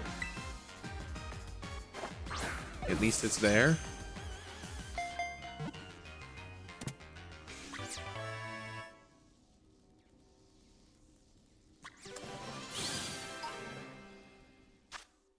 So are you doing encounter power sandwich as well right now, or are you doing a teensy mark sandwich? Because I know we were talking about that for your Sylveon, and you're just looking for a female in tandem, or you're looking for the female primarily, and you're like, I might as well just try my hand at one of the size sandwiches. The Fairy Ground Goblin Pokemon. Alright, yeah, you can post it in the Discord. Go for it.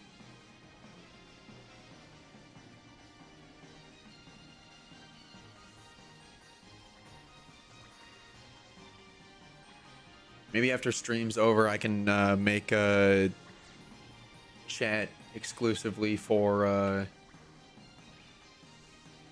designs or something.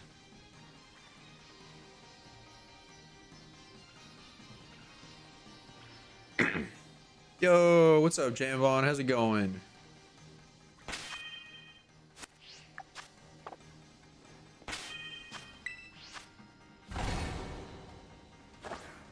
Encounter is useless for outbreaks as it seems to not increase the spawns.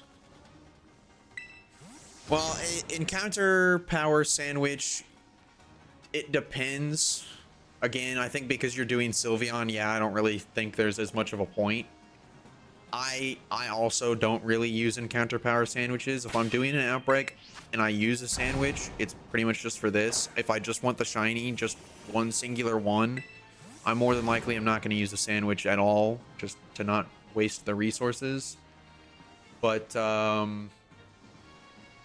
if it's a Pokemon that's still fairly common or that you can isolate, then like, yeah, the encounter power sandwich I think is useful because you're still increasing your shiny odds and potentially isolating it. It's just that if it's in the outbreak, then you have a higher increased chance of finding a shiny inside the outbreak.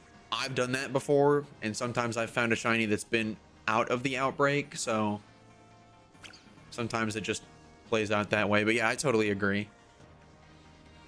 I did the same thing during the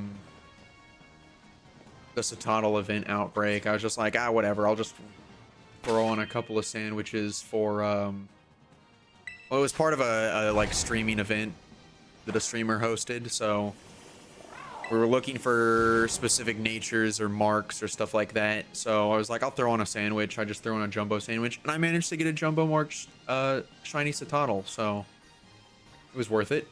It paid off. I was like, I might as well. It's an event outbreak, higher likelihood for shinies.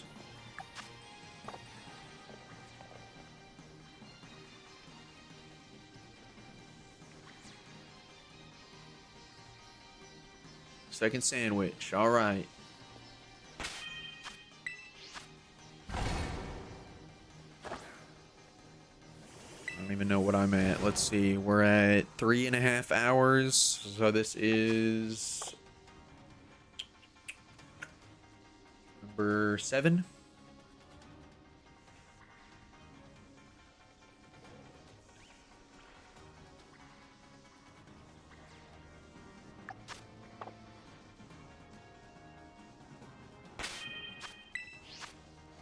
Counter power is useless in outbreaks because there's already an outbreak of the Pokemon you're looking for.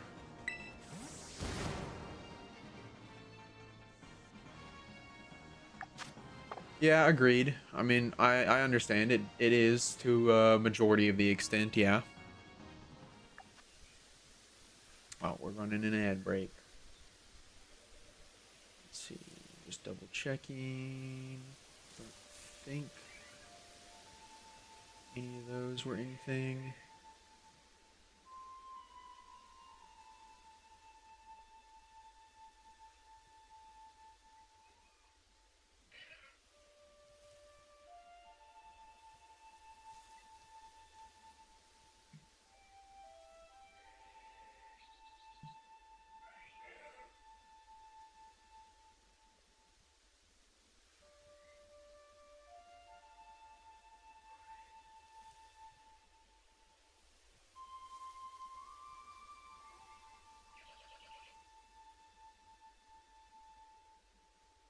Oh, the transition to the ad break screen.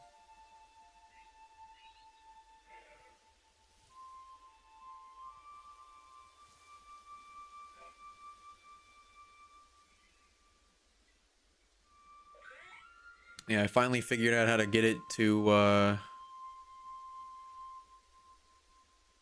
go back so that I don't have to do anything on my own.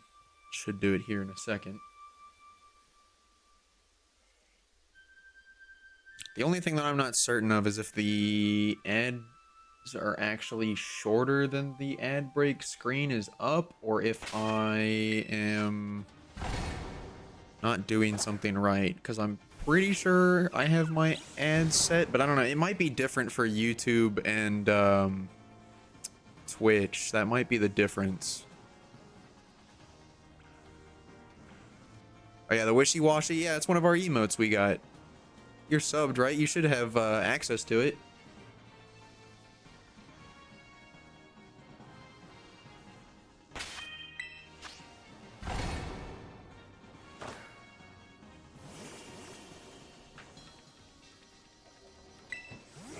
Yeah, I just thought it'd be a fun little inclusion into the be right back screen.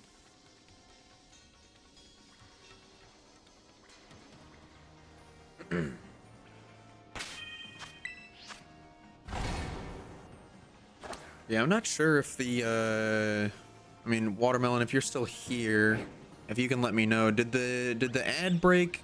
I mean, were there ads at all first and foremost? If there were not, great, but if there were, was the screen on the be right back soon screen for longer than the ads were up? Like, did you come back from the ad break and it was still active? Oh, hey, we got another shiny Joltik. Let's go.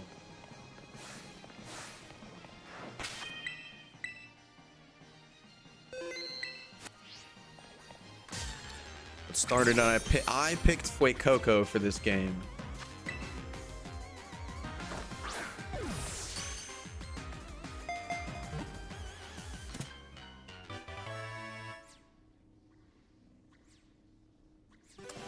I'm gonna be completely honest, I was not and still am not really the biggest fans of the starters for this game. I think it is probably the weakest trio of starters, in my opinion, design-wise.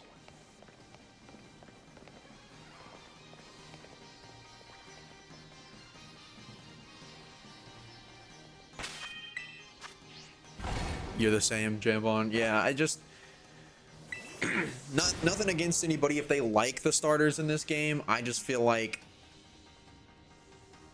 Gen 8 and 9's starter designs really have not been like super impactful in my opinion. I don't really think they're that great. And the final evolutions even more so. Like, I like the starting forms. Like, I like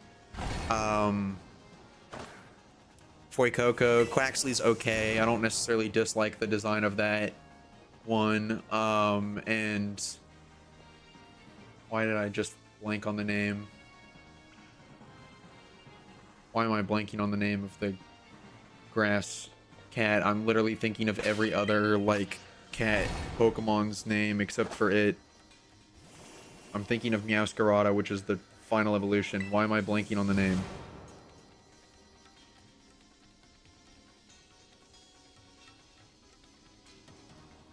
Sprigatito, yes. Sprigatito is also good. Like, I'm fine with that. I do like Skeledirge Watermelon. I don't have a problem with Skeledirge as much, which is also part of the reason why I picked it, but I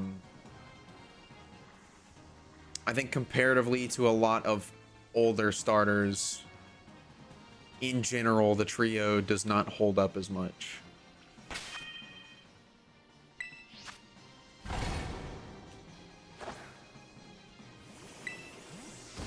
Hot take for some people. Some people are very opinionated on this, and I do not understand why, but Skeledirge is definitely far better than, like, Typhlosion is.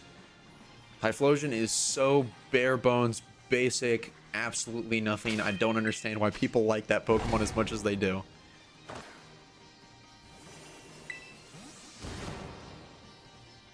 I'd rather have the Gen 8 ones.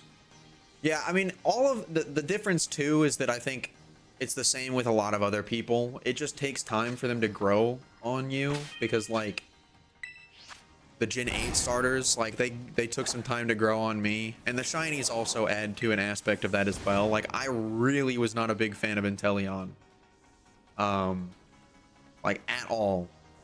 But when I did my Pokemon Sword playthrough, because I played Shield originally, I did a shiny only playthrough of Sword, and Sobble was actually my like fastest shiny hunt possibly ever. Outside of like, you know, boot up a sandwich and then find a shiny immediately after closing the picnic table. Those ones I don't really count as far as like this because your odds are just way higher. But I think I didn't, and this was before I did like exact counts, but I think I got shiny Sobble in under 40 eggs, which was insane. No shiny charm. I think I did Masuda method. But that helped me get a lot more attached to it as well, because it's probably my fastest shiny hunt to date, which was something. I accidentally hit my connect to internet button there. That's awesome.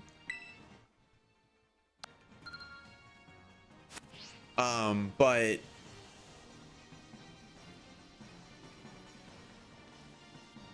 yeah, I mean, I understand. Typhlosion is cool. People feel that, especially now. They've done Typhlosion really dirty with the 3D models as well. Just not having its flames on at any given time is really bad for it. Sprigatito went through 7 to 8 boxes and got 2 shinies. Yeah, I did. I got Fuecoco. I had one that was, I think the first one took me almost 1,300 eggs, and then the second one was like in the same batch, like 14 eggs after that first shiny was. And then for Quaxley,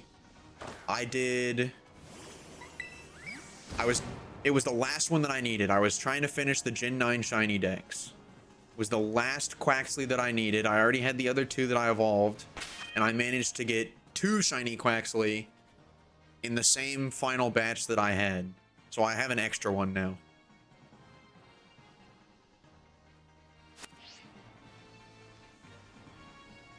Managed to get 2 and 12 eggs. Yeah, I know, it's crazy whenever you get like back-to-back egg and especially in this game. The Masuda method, the egg hatching is so obnoxious.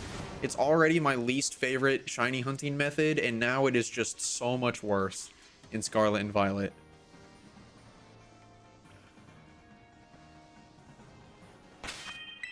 Yeah, I like Sprigatito. I really do. I don't like Meowscarada. Florigato is probably the, I would say, honestly, one of the best middle stage evolutions for starter Pokemon out of all of them. So Florigato, like, carries really hard.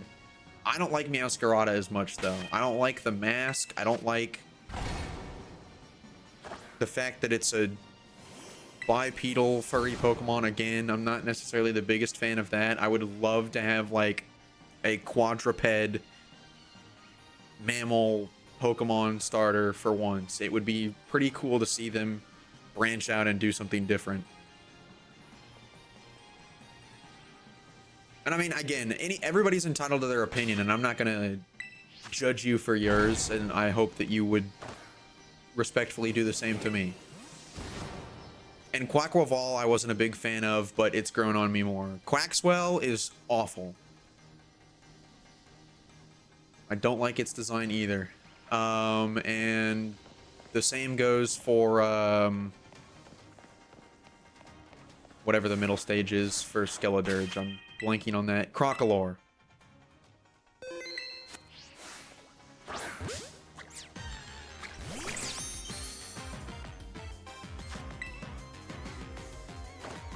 Anyways, another shiny Joltik.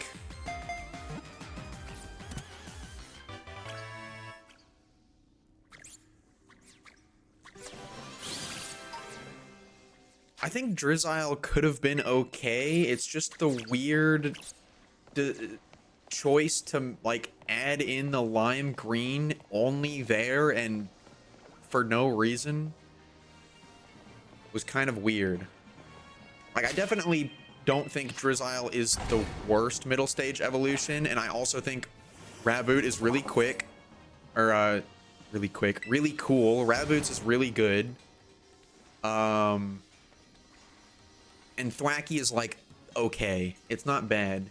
Rillaboom was also kind of disappointing. I went with Grookey.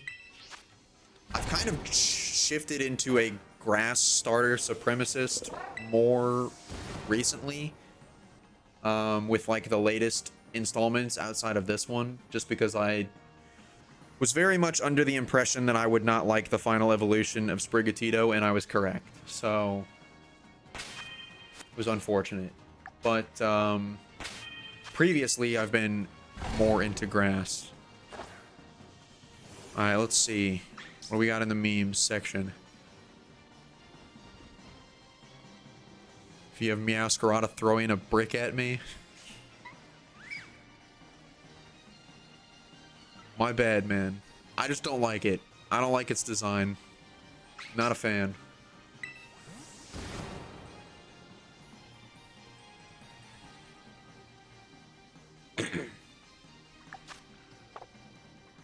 It's just not for me. And I think Cinderace is okay. But I think I like Inteleon more than Cinderace now. But again, I probably am a little bit biased from the shiny and from my shiny only playthrough with it.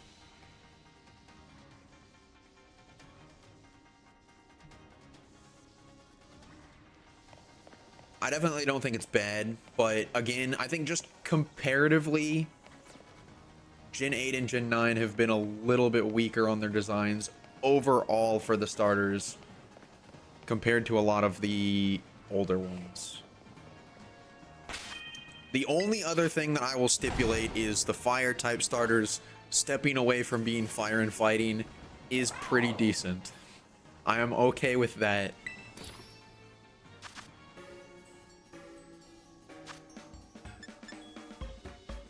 I did not know that. I'm not very much of a competitive... Wait, do I still have a... Am I being stupid? What am I doing? I still have 8 minutes. I have no idea what I'm doing. We're having too much of an engaging conversation. I'm kind of getting sidetracked now. Which is completely fine. I'm not saying we need to stop. I enjoy having conversations. That's one of the main reasons why I've got into making content and streaming anyways. Yeah, I'm not much of a competitive player, so I don't really look at the stats of Pokemon much. I'm trying to get immersed into it a little bit more, bit by bit, for the sake of, like, videos and stuff.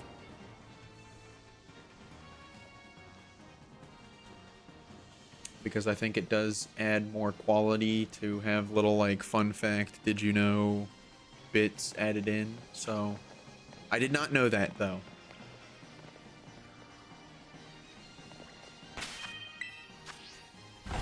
I guess magic is faster than ninjas.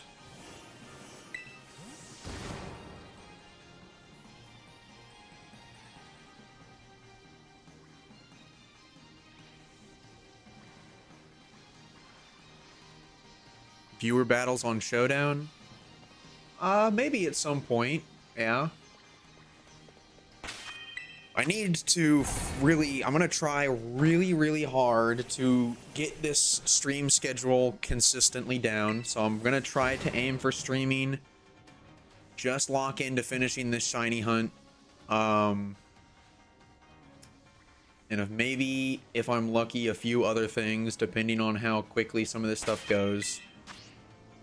And really lock in on getting some more videos done. I'm really gonna try hard to push myself to just non-stop be working on content while I have the available time and before Legend ZA comes out. I want to try to bulk up the audience as much as I can, get some more people in here if possible.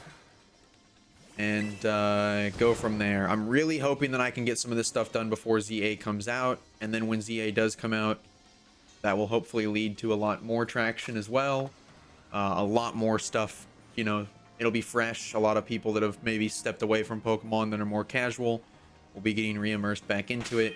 Videos will probably be doing even better then, so hopefully that goes well. But yeah, maybe at some point in the future.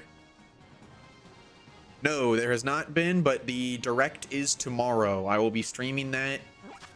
I don't remember exactly the distinction for time for you there, but I will be streaming at 8 a.m. CST, I believe, is, if I'm correct, is when that is. Whenever it is, I will be live to react to it.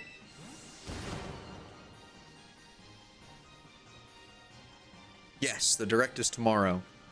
Pokemon Direct tomorrow. 8 a.m. Central Standard Time. Whatever time that is for you. I know that you're a good ways away from 8 a.m. for that, but I will be live for that, and then I'll probably end stream after the Direct is over to get myself some time to eat. Probably get this Joltik outbreak set back up again. Unless we find the shiny Joltik with the mini mark today. And then I'll probably boot stream back up. Might be a little bit shorter tomorrow. I might not be on for as long just because of the Direct, but we will definitely be covering that here.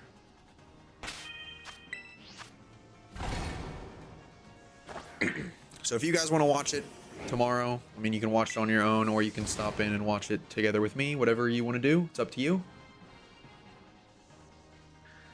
I don't mind one way or the other.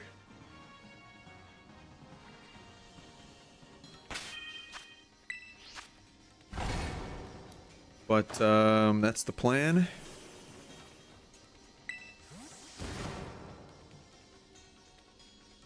But yeah, I'm really gonna try to lock in on doing a lot of content, and in tandem with that, be streaming more frequently. What channel is it? I would imagine they're gonna have a live stream on probably the Nintendo or the Pokemon website will have something to direct you to it, but I would imagine they'll have it on Twitch. They'll probably have it on YouTube as well, maybe live streaming. I imagine they'll almost definitely have like IGN or other news outlets will be streaming it as well on their end, so I usually check out and see if they're streaming it on Twitch first and foremost, or YouTube, usually one of the two.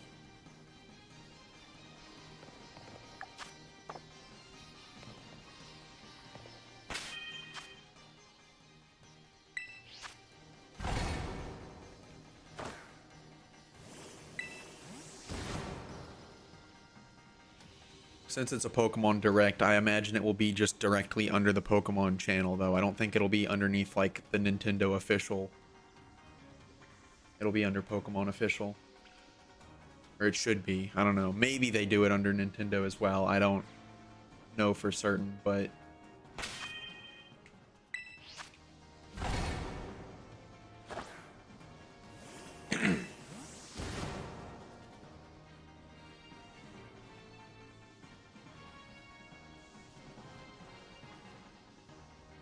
Alright, we got 2 minutes left. I'll give it a look after this outbreak's over.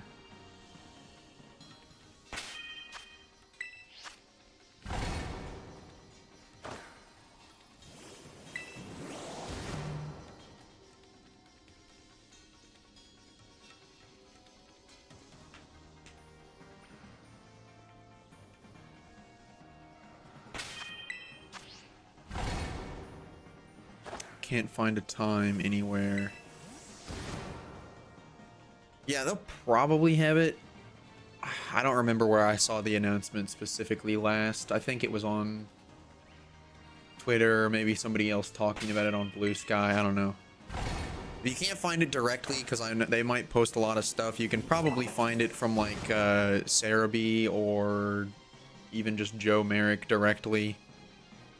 They'll have something alluding to the time for it. But yeah, I would imagine the official channel would have it posted and they just reposted it, whoever I'm thinking of. I saw you. You're blending in with that other one behind you, but I still saw it. You can't hide from me, little fella. About the same size as that one, I think, but maybe just a little bit smaller.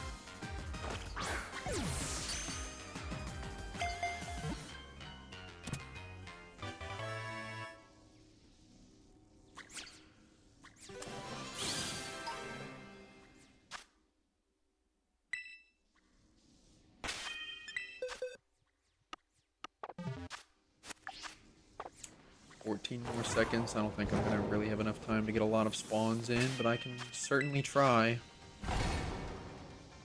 Might have it active for about 5 more seconds. Or 2. Make it 2. Alright. Okie dokie. Let's see. How many did we get this time around? 4. Okay, uncommon mark. Yep, and 4 more to check. Peckish mark. Dusk mark. Nice. Alright, let's see while we're flying over there.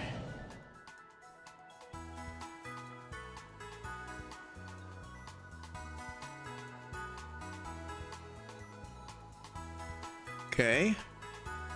Intimidate, Mold Breaker, Guts is a hidden ability.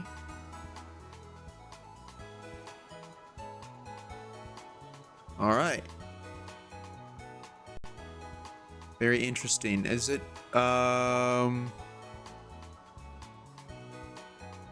there's like drills in its hands. The picture kind of crops off, so I'm not sure. Oh yeah. I can see the drill in its name. Makes sense. There's gonna be a demo of ZA at Gamescom. I did not know that.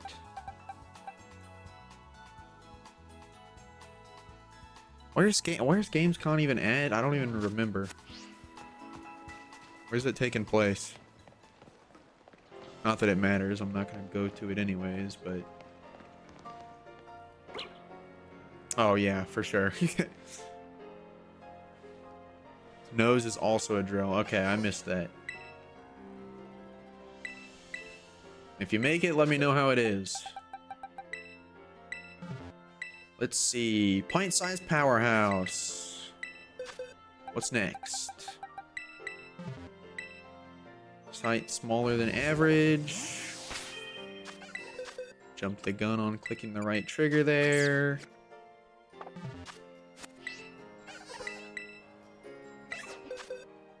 Okay.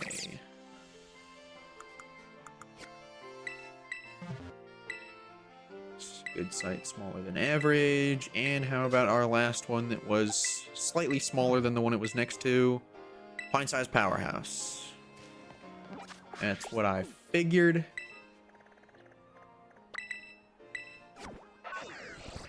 Alright, let's see.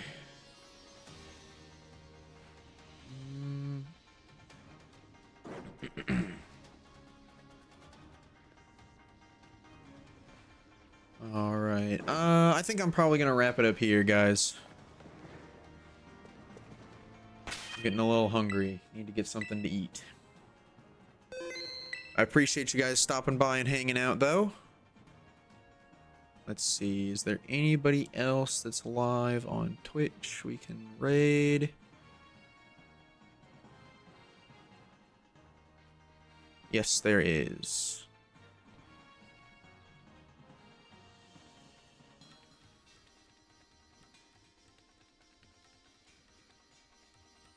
Let's go send some love to